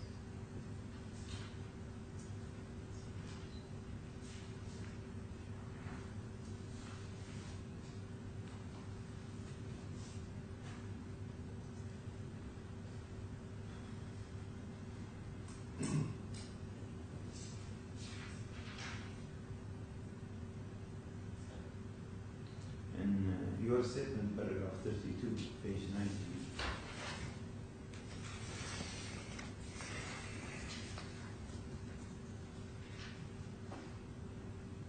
you have stated that Arif Salim lack of denial at the interview and not returning to work in Dubai are suspicious and should be considered as circumstantial evidence of his responsibility for the attack.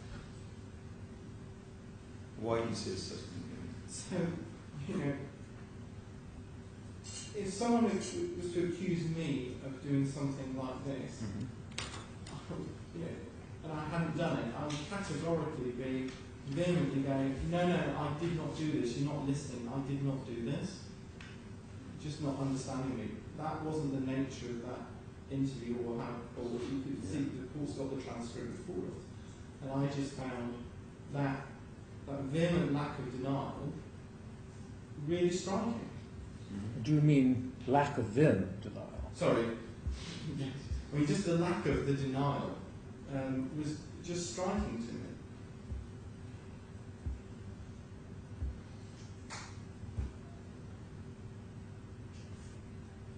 So from your statement, have you concluded that Mr. Arif Saleh has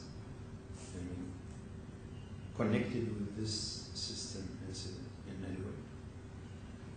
I think to me, the forensic evidence and the sequence and timeline of events that comes from that, and to me, the similarity between what happened in the immediate days before he left and the similarity of those actions with then how the attack occurred is just striking. And I fail to see how anybody else could have done the same activities on the system, and therefore that leads me personally to the inextricable conclusion that it could only have been Mr. Salim who did this. It's just so striking, the similarities and just the whole timeline of how it was done. It can be one of the consultant, can be one of the engineer, can any of the client deal with your company. To the best of my knowledge and the inquiries we've made, nobody, the use of CLS admin was the account, that password was only known to Arison. When? As far as I can't, he could have given it to other people, but from the people we've asked and we've asked everybody we think we should be asking, then yes.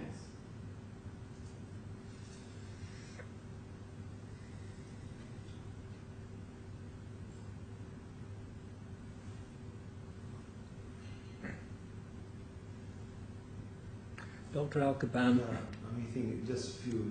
Do forgive me for interrupting you. If you're going to complete your cross-examination relatively soon, we'll carry on and we'll go to the end of your cross-examination. But if it's going to be more than, say, 10 minutes or a quarter of an hour, Yes. I think we could take a short break. I shall give the witness strict instructions as to how he should conduct himself during the break. We've been sitting since 10 o'clock. What's your preference, to press on or to have a short not break? take more than 5-10 minutes. So you'd rather carry on and wrap things Finish up? and then Yes, you get very this. well, that's what we'll do.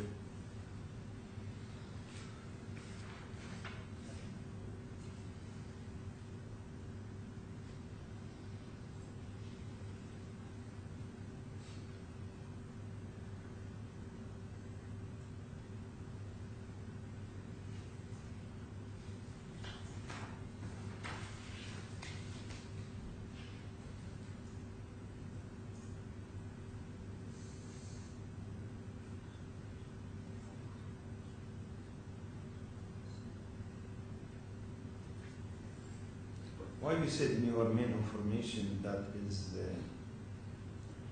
the information hub was connected to the disaster recovery site in Thailand? Sorry, where are you pointing to in the statement? Sorry.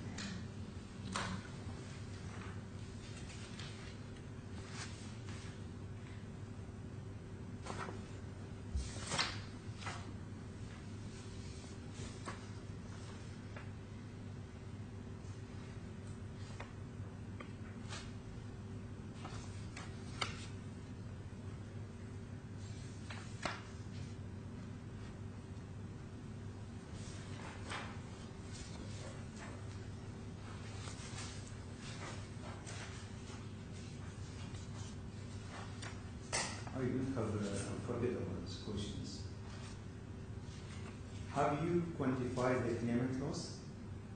You can see on page 90, paragraph 33, we have quantified to the best ability we have what we believe the losses we have incurred. Some of those are direct losses which relate to invoice items, and some of those are indirect losses relating to lost productivity, to put it a better way. Clearly, indirect costs are a bit more subjective in terms of what an estimation of time could be. If I take my colleague Mr. O'Flynn, I would say that for 12 months or more that he's rebuilding the IT system, and that's solely as a result of this attack. So estimation is not actual.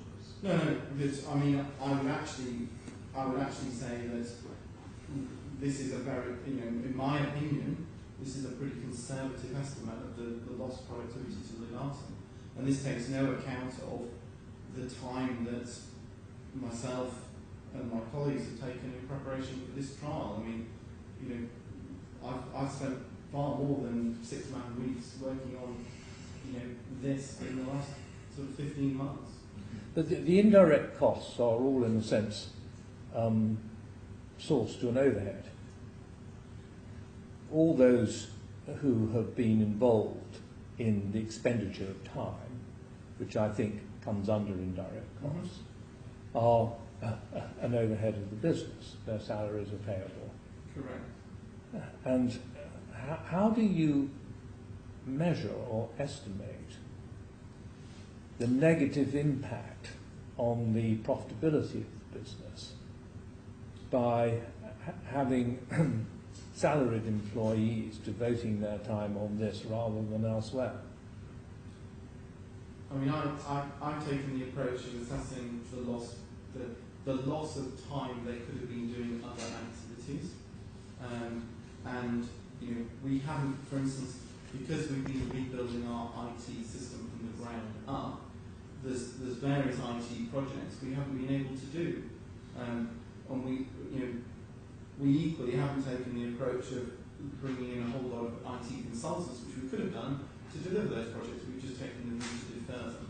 So, in essence, I've taken the kind of lost productivity. If we'd have got a whole bunch of consultants in to do those projects we've got on the blocks, it would have been way in excess of the figures you see before.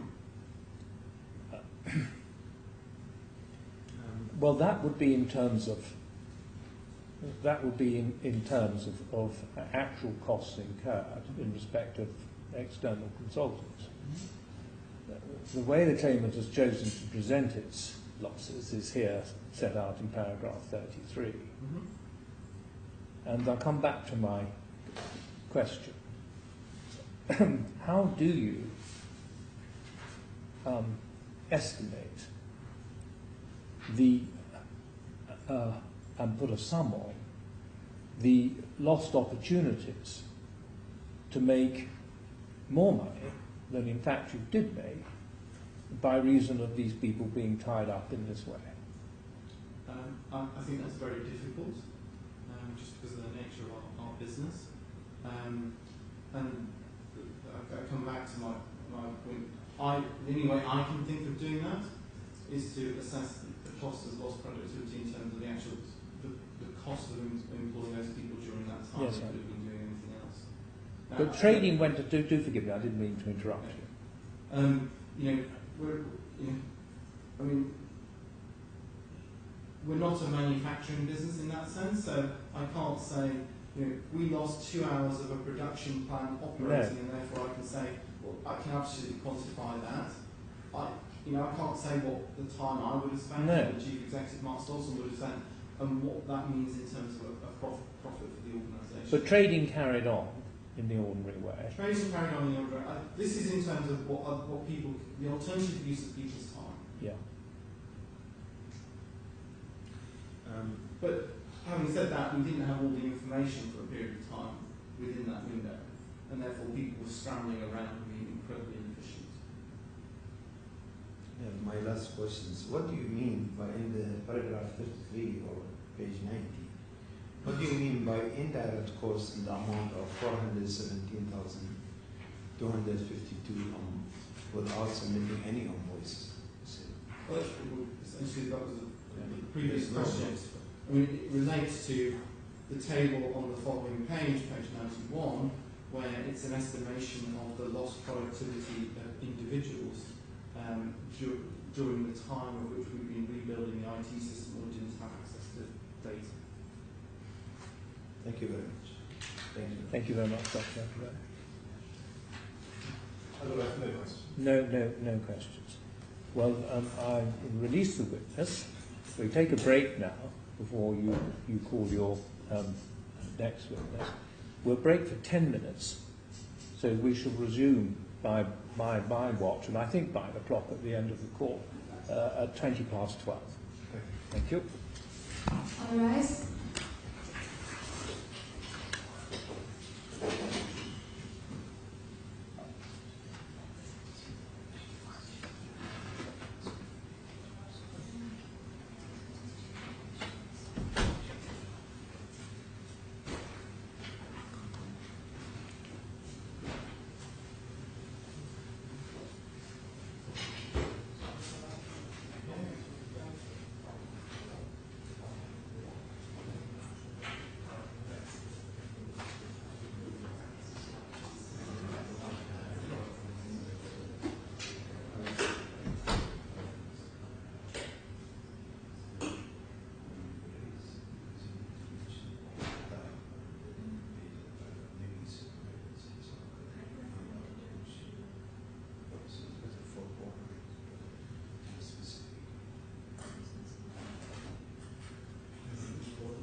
All rise.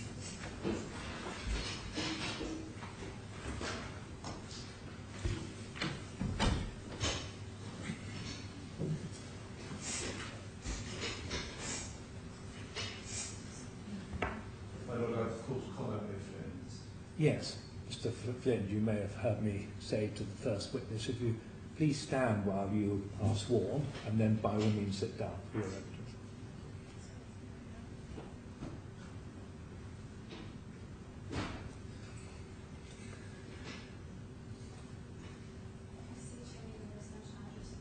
My name is Conor Flynn from apartment 2004 Al-Shifar Tower, Business Bay, Dubai.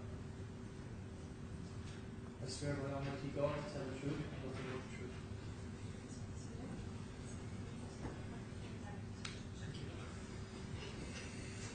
Mr. O'Flynn, you should have a bundle A near you. Do you have that? Yes, I do. And go to tab 16, please, page 70. Yeah.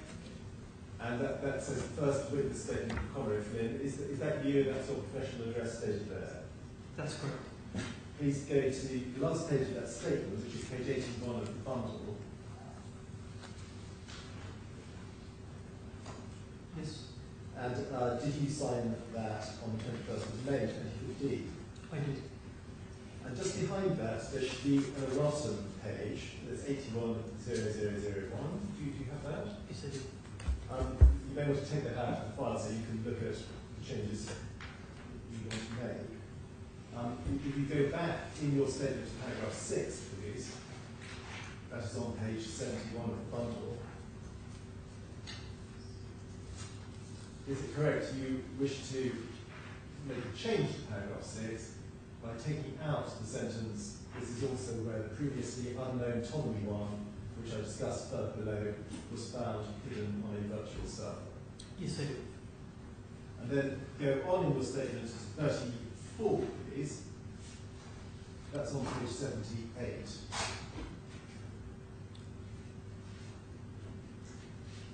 And if you look at paragraph 34, sorry, Yes.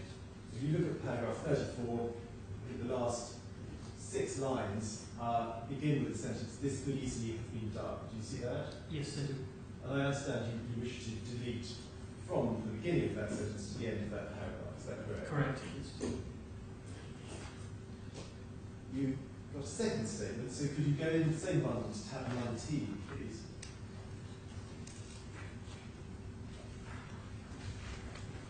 Page 101. Is that your second witness statement, Mr. O'Flynn? It is. Please go on to the end of that statement, page 110, I'm sorry. I have that. Did you sign it on the 19th of August 2015? Yes, it is. And behind that, do you have an erratum page? I have. 110.0001, which relates to paragraph 15 of that statement, as I understand it. If you go to 15, please, that's on page 105. Yes. At present, the paragraph 15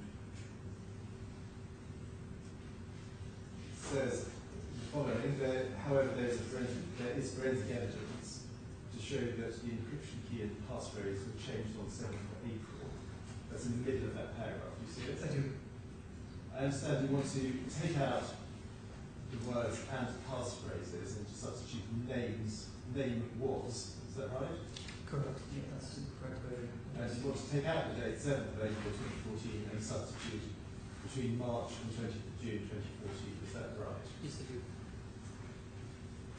Subject to those changes in both statements, Mr. O'Flynn, do those two statements contain the evidence you wish to give to this court? Yes, they do. And are they true? Yes, they do. Would you wait, please?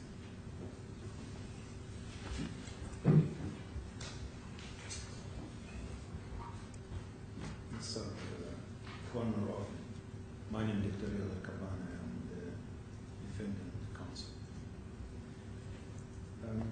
How long have you been working with the claimant? Since the 29th of May, 2011. sorry, no, 2009. 2009, I misheard you. Sorry. It's all right. Just And over how 5 long? years. Yeah. And how long have you been known, or have you known Mr. Arfsal, the defendant? Since the day I started at the Gavin, Mr. Salim was also employed. So since my first day. Since 2009. Right. Could you describe your relationship with Mr. Arfsal? I worked closely with Arif for the duration of his employment at the Gavin. I sat next to him for the majority of our time, and I would describe it as a very good working relationship. I got on very well with him. We never had any issues, never had any problems. I would describe it as a good working relationship with him.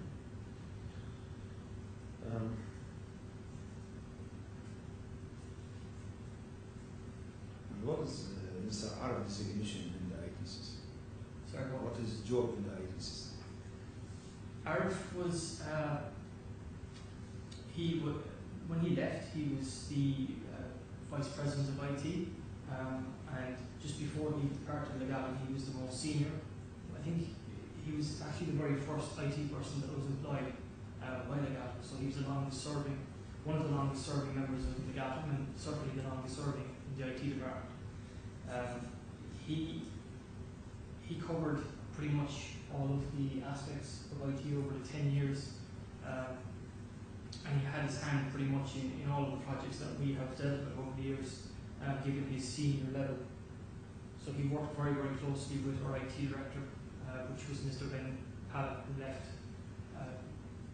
2 months prior to our departing.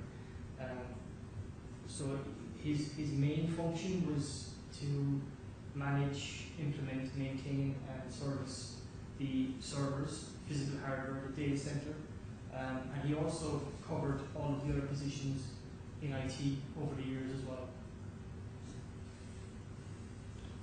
And what about your designation or duties in the same department of IT? So I started as a junior support analyst, and then later became a senior support analyst. So my primary role initially was as desktop, laptop, and user support, end user support. And then it kind of evolved over a number of years to taking on responsibility over the phone system, over the internet. The phone system, did The you phone say? Yes. system, correct. Yes. The internet access that we had, and parts of our network as well, which I still do to this day. So that means in this department, IT department, there's a division? Or? Yes, but the IT department, because again, being such a small department, it's a requirement for us to overlap. So, if somebody is away on leave, then we need to be able to cover it. If there is some updates, or if there's an issue with a service or a system, we all need to have an understanding, a general understanding of each system that falls under the IT department. So you mean everyone in this department should know what is going on in the other division? Correct. So you work collectively together, all three? We wouldn't work, we sat together, we would have a general idea of what people are doing, but to say that we would have detailed knowledge of what people are doing at any given time would be incorrect.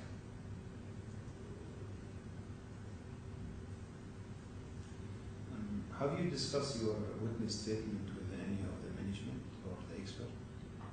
Or the issue you raised in your statement? Or has been from your base knowledge personally? So you're referring to the statement overall or to right and management of your company?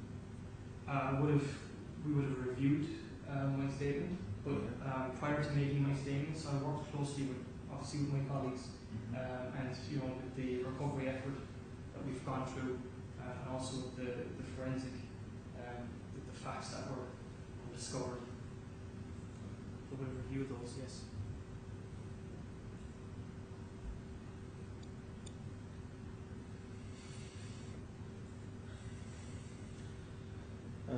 The expert, the claimant expert, Mr. Borite of McAfee from Stone, is saying that the claimant has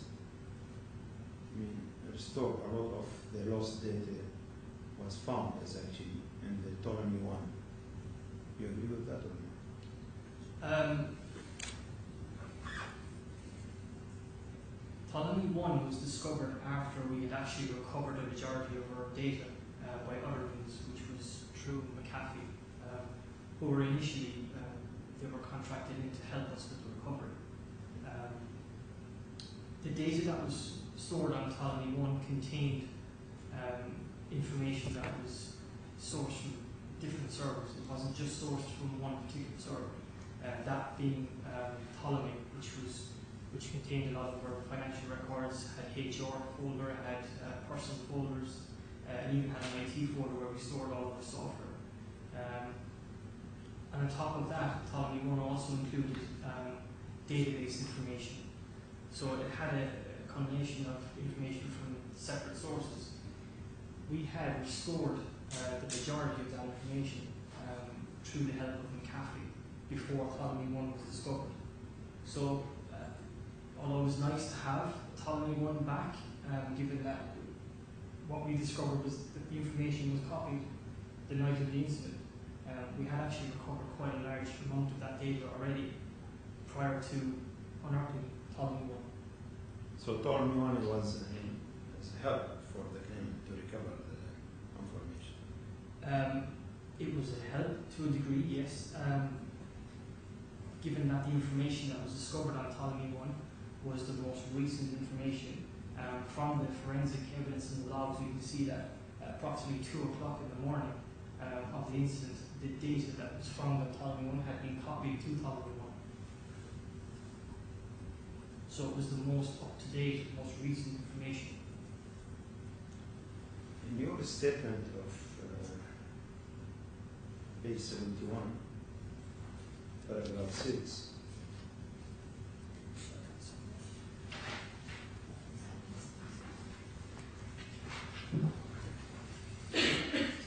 Yes.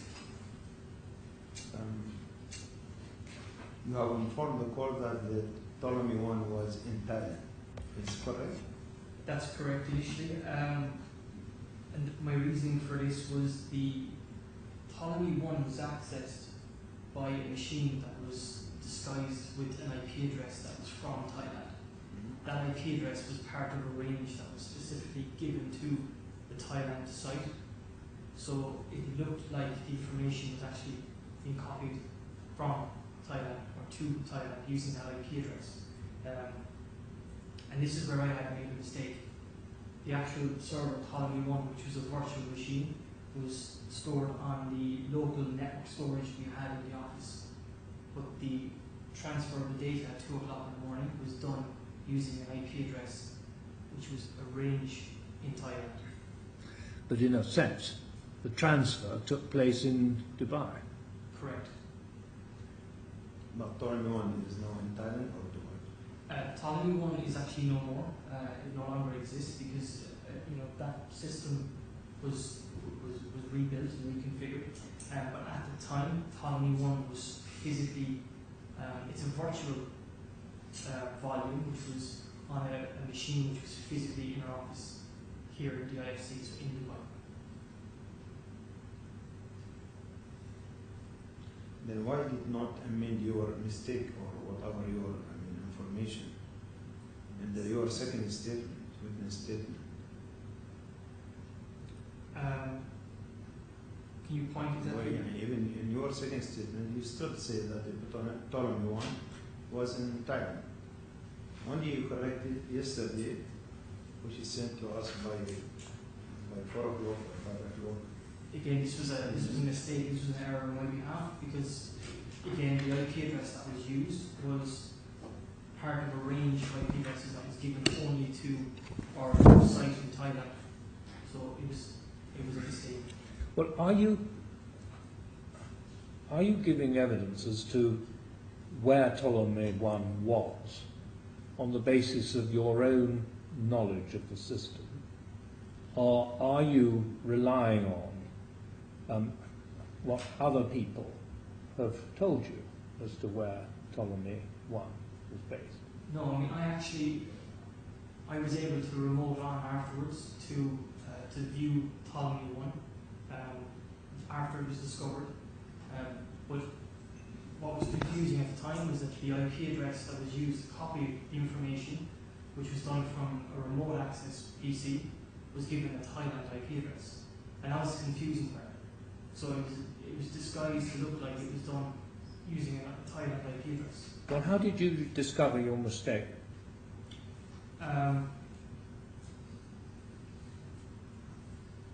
Well, when I reviewed my evidence again and reread over it, I realised that Ptolemy 1 was actually a virtual volume which was on the storage system in Dubai, which is it's a large physical box which contains a number of different volumes. And by rereading over it, I realised that I made an error in specifying the IP address that was correctly part of the Thailand range, but the copying was done using that particular range, or disguised using that range, but the location of Ptolemy 1's volume physically was in Dubai.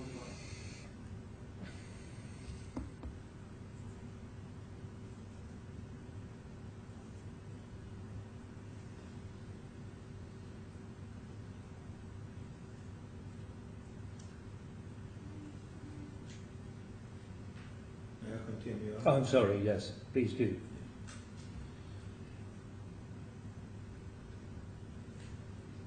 Being a networking expert and after conducting so much investigation, you still are uncertain about the location of Ptolemy 1. How was it possible? I mean, you are an expert. It's not a financial professional. Then you don't know, but you are an expert and you work in the same division. First of all, my Lord, can I address the title of expert in network? I'm actually not a qualified network engineer, so that would be incorrect to title me as an expert in network. My designation is senior support analyst, so I cover a large area, but to say that I'm a network engineer or a qualified network engineer would be incorrect actually. Sorry, and your second question, Ptolemy 1. Looking at the facts and looking at the evidence that was presented to us, Ptolemy 1 was clearly stored on a SAN, which is a physical box which held other volumes that was stored in a data center in the Garden Plaza here in Dubai. And evidence submitted to you by expert, Correct. Yes. All right? Correct. And also this was discovered by my colleague surgeon. We were actually the ones that discovered Ptolemy 1 itself. We knew of a unmounted volume on that server, and it was the surgeon that discovered it. So it wasn't McAfee that actually unearthed Ptolemy 1. It was done by members of the IT team.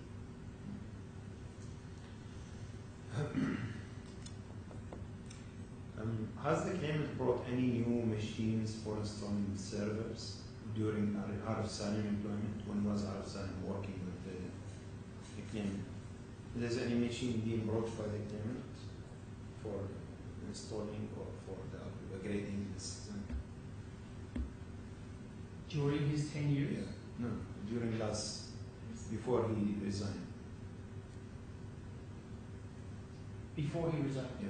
did we buy new machines? Not he, the client, your company. Well, every year we would potentially purchase new hardware as part of upgrades or new systems that we might be implementing. Yeah. So what was the purpose of these machines? Upgrading the system or? They vary depending on the type of project we're doing.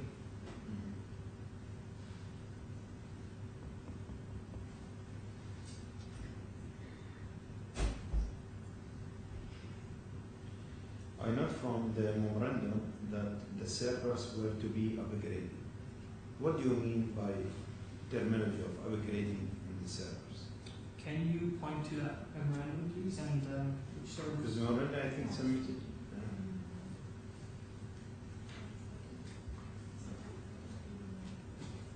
Tab 14, 40, 390. Give it to me.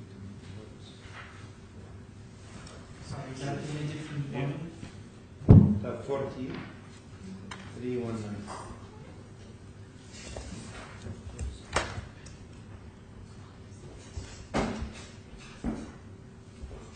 So that'll be B1 in bundle B1, I assume.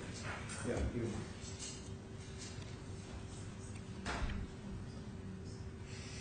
Sorry, what page is that? Page 319. 319.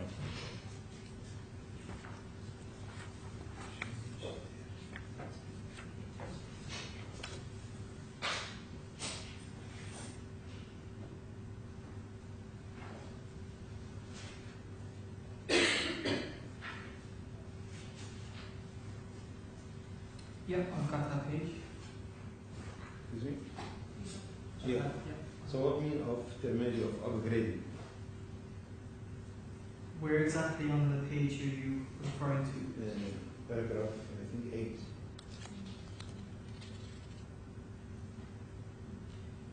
Audit and recommend Yeah. upgrade plan. Yeah.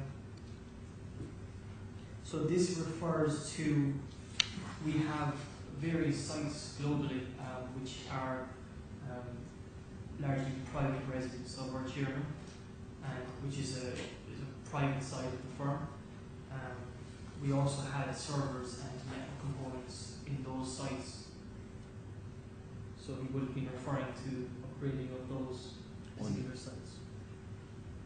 Can be the upgrading mean decommission the old server, transfer all information to the new one? It could mean maybe increasing the power of the existing servers, so purchasing extra storage or purchasing extra memory, which aids the processing power of that machine. So upgrade could mean adding more components to improve its performance. Was Ptolemy 1 installed in the new servers? Ptolemy 1 was on a virtual machine, and it was a volume that was stored on a network attached storage box. It was a new server. So the new server. From my knowledge, yes, but I mean it was discovered on a virtual box, which was, from my knowledge, was new. But Ptolemy 1 was not known to anybody. Is the upgrading of the server work on Ptolemy 1 going on to date? If we're still referring to point number 8 on page 319, that upgrade is referring to private office servers, and that has nothing to do with the business side, which is where Ptolemy 1 server was stored. So this is completely separate. This is talking about private offices, private sites. No, I mean in general, the upgrading of the network of the is on Ptolemy 1 is still going on to date or has been stopped? We're not dealing with this particular network anymore. We've now got a completely new environment. So this point number 8 is completely irrelevant because we're now gone on to an entirely new environment. So we're not upgrading, we've rebuilt a new system. as I know from your CV that you are a professional in IT. So could you tell the court how was the claimant data being copied to on Ptolemy 1? Well, I was not involved in copying data from any of our network components or servers to Ptolemy 1, but from the evidence that we've unearthed and the facts that are known to me, there was a piece of software used by Mr. Salim to copy data from various parts of our servers to Ptolemy 1. And I believe that was called RoboCopy. Not through DMVPN? Not from the evidence that we've unearthed, no, it wasn't done through DMVPN.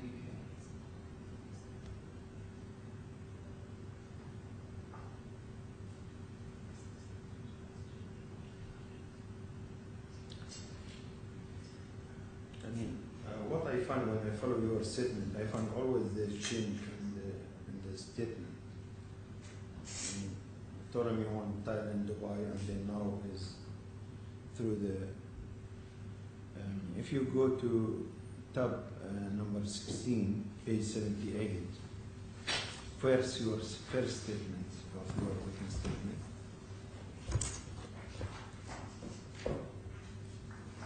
Paragraph 54.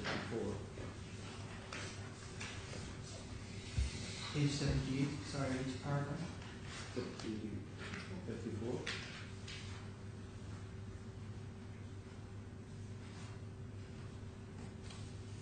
Yeah.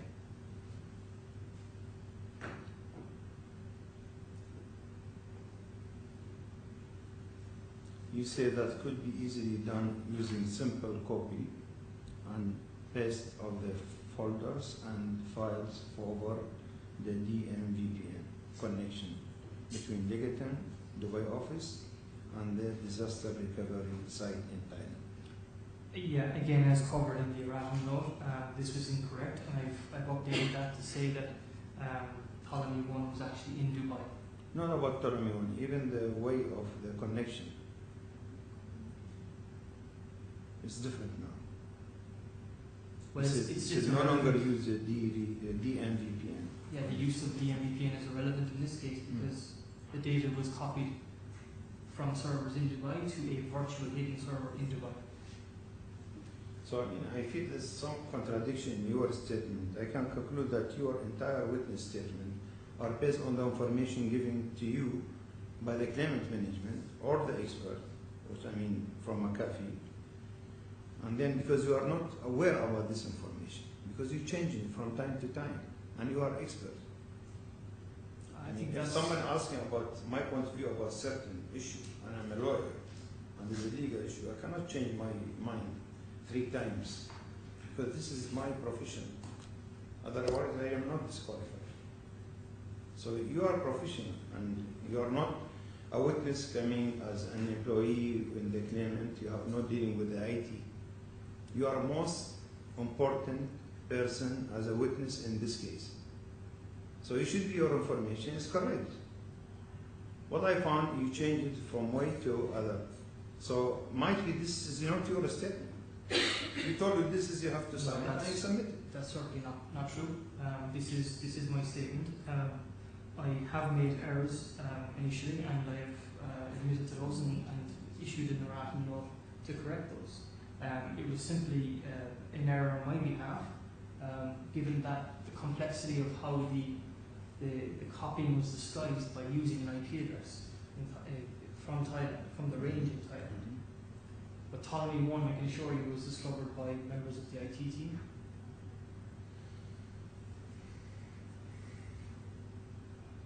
Do you confirm that all the missing data of business data of a claimant was located on Ptolemy 1? Yes or no? That's not correct. Not all of the data was discovered on Ptolemy 1. Our email database, for instance, was not stored on Ptolemy 1. So where is it? We don't. They were destroyed. The emails were never recovered. So how would the claimant recover this information? The information that we discovered was in relation to emails. The majority of people had 1 year's backed up on laptops, for instance.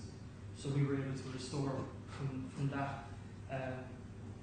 As the recovery went on, we also, with the help of McAfee, were able to eventually get access to some of our tapes by getting past the encryption that was found to be on those tapes, and then we were able to get access that way.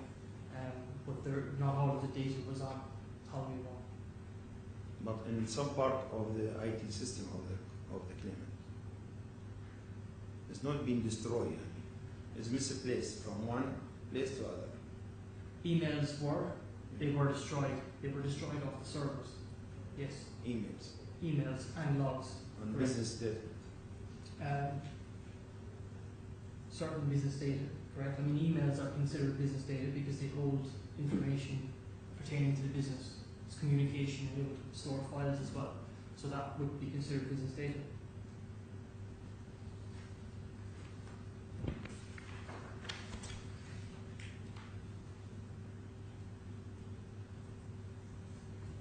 So could you tell the court what is the advantage of Ptolemy 1 then in this time of crisis? Yes.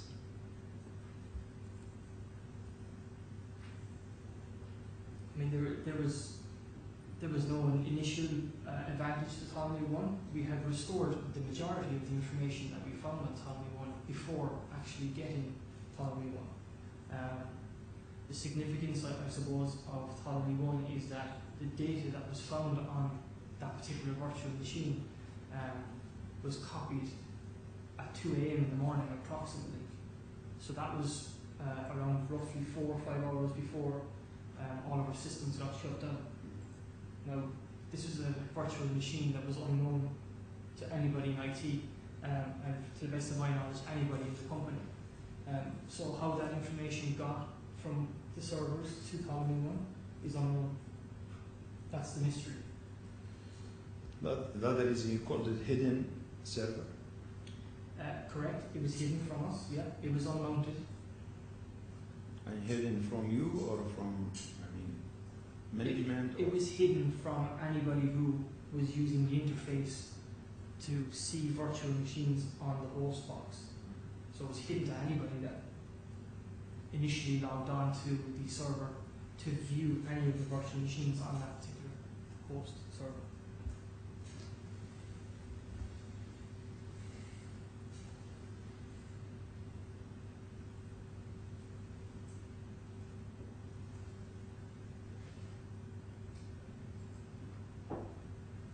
So whatever is this, Ptolemy 1 is hidden or unhidden, the data was always within the claimant position.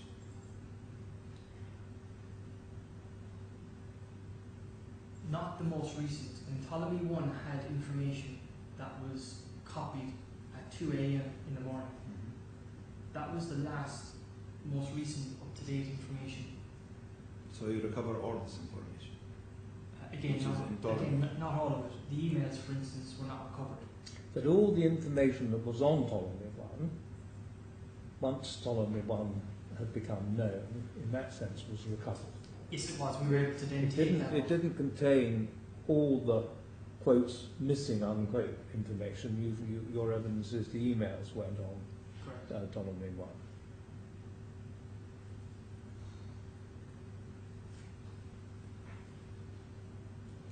Your Honor will carry on, or because 2 minutes left? I have many questions. No, every now and again, the importance, the reason why I ask your question, because it's terribly important that I understand what's going on. And I hope you don't find it too disruptive that occasionally I seek clarification from the witness. It's open up. So, know what you want. You want to know, to reach the truth. What is it? I'm sorry? You want to reach the reality in this case. Yes, I want to make sure that I fully understand, and occasionally it helps if I pose the question. But once I've posed the question, Dr. Giacobbe, I want you to just carry on. You're being extremely polite by waiting to see if I've got something else to ask. But once I've fallen silent, I want you to continue. And I shall try and contain myself as much as possible. Thank you.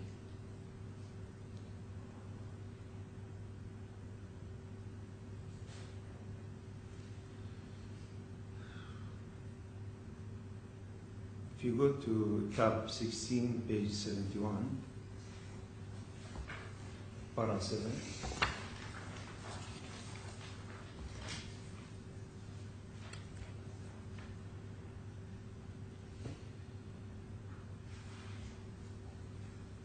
Yes, sir. You say Arif could have used one or more of the user name and password set out in his handover notes. That's correct. So what do you mean by that? He had given a note text file as part of his handover notes, which contained some of the privileged username and passwords, which were service accounts for the system. And during we had a number of handover sessions. I had asked him a question whether we should go ahead and change all of those prior to his departure.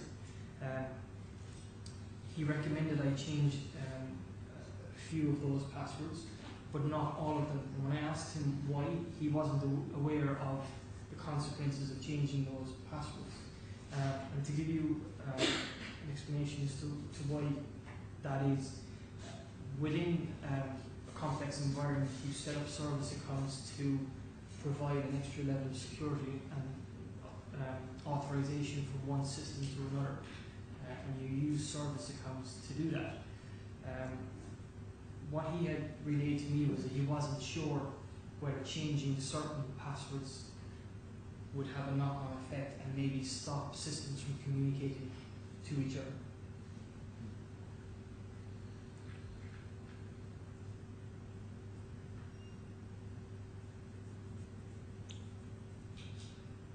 I mean, we asked for the security protocol. When they said only security protocol for the claimant is the username and the password. Correct. All right. So when Arif Salim resigned and hand over all his username and password, so how could you possibly get through the system after his departure from company and 100% the claimant suspended all Arif Salim username and the password? My lord, as you've heard earlier, not all of the service account username and passwords were handed over. And we certainly did change some of the accounts. We locked down Arif's personal account. We also changed the domain administrator account, which was another privileged high-level account. But what we have subsequently found is that there were service accounts which he failed to hand over. In any of the handover documents he handed to me, or in any of his emails, or there was no mention whatsoever of these accounts, which we now know were used in the attack. So what do you mean? He has still some username and password? He had been aware of some accounts, and he failed to hand them over to members of IT, namely CLS admin. So from McAfee report, as you are an expert, you find out from which point the system launching the attack on the system, which point exactly, and what the logo has been informed the expert about? Well, if you look at the various Windows logs that we've unearthed, you can see that from Arif's desktop, when he was still an employee, he used his machine to access servers using the CLS admin account. And subsequently, when he left, there was again Windows log showing that same account was being used. Now, he failed to hand those CLS admin, he failed to hand that over to me or to my colleague in IT. And to the best of my knowledge, nobody else in the company had any knowledge of CLS admin. So he failed to hand over that particular account.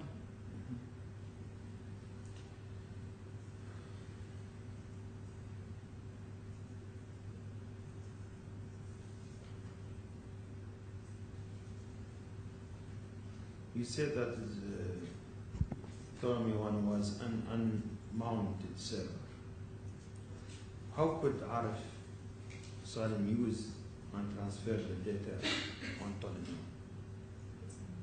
If Arif is being Well, you would copy your data first, Then you would unmount the volume, which stored Ptolemy 1, therefore hiding it.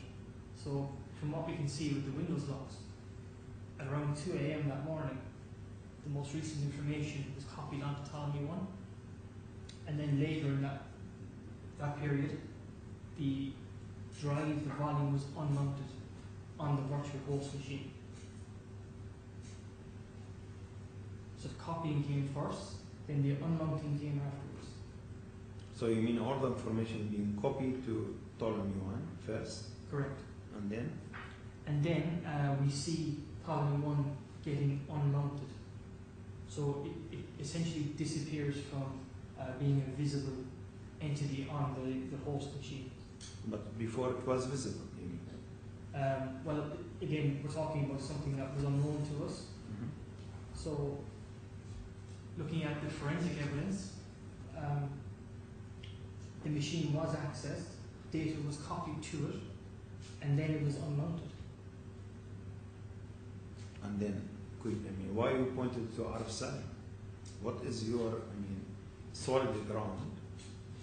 You accuse Arif Salim, done all this launching an attack on the system of the Kremlin. Well, Arif has admitted to creating Ptolemy 1.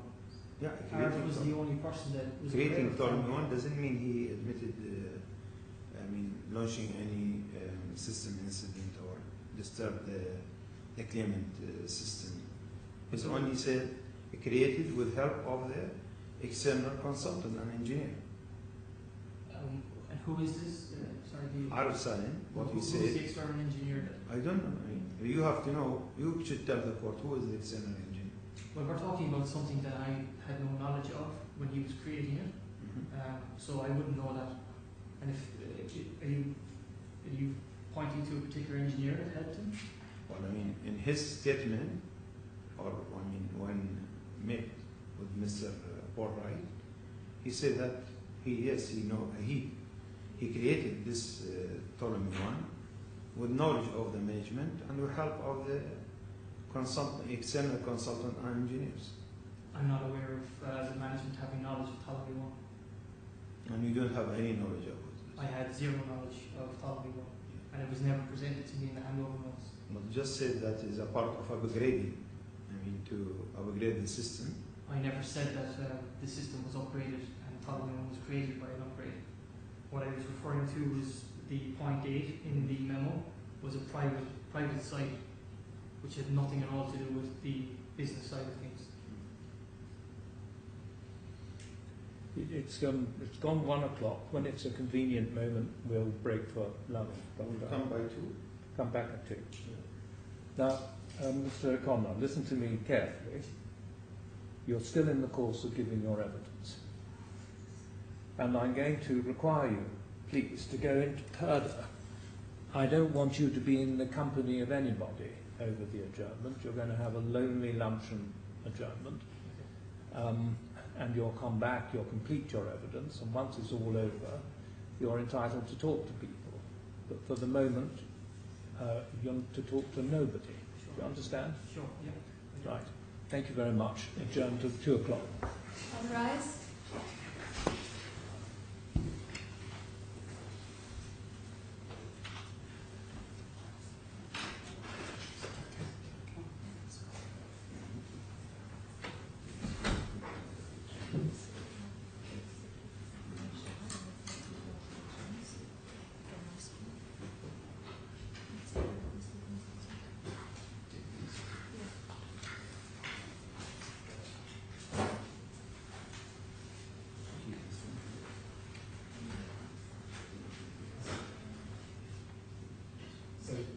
When you're free to go and have lunch on your own, I'm afraid be comfortable. Sure. Just go anywhere. You can wherever you like, as long as it's not talking to anyone else. Can you invite your girlfriend? But to be back before 2 o'clock. Sure. Thank you.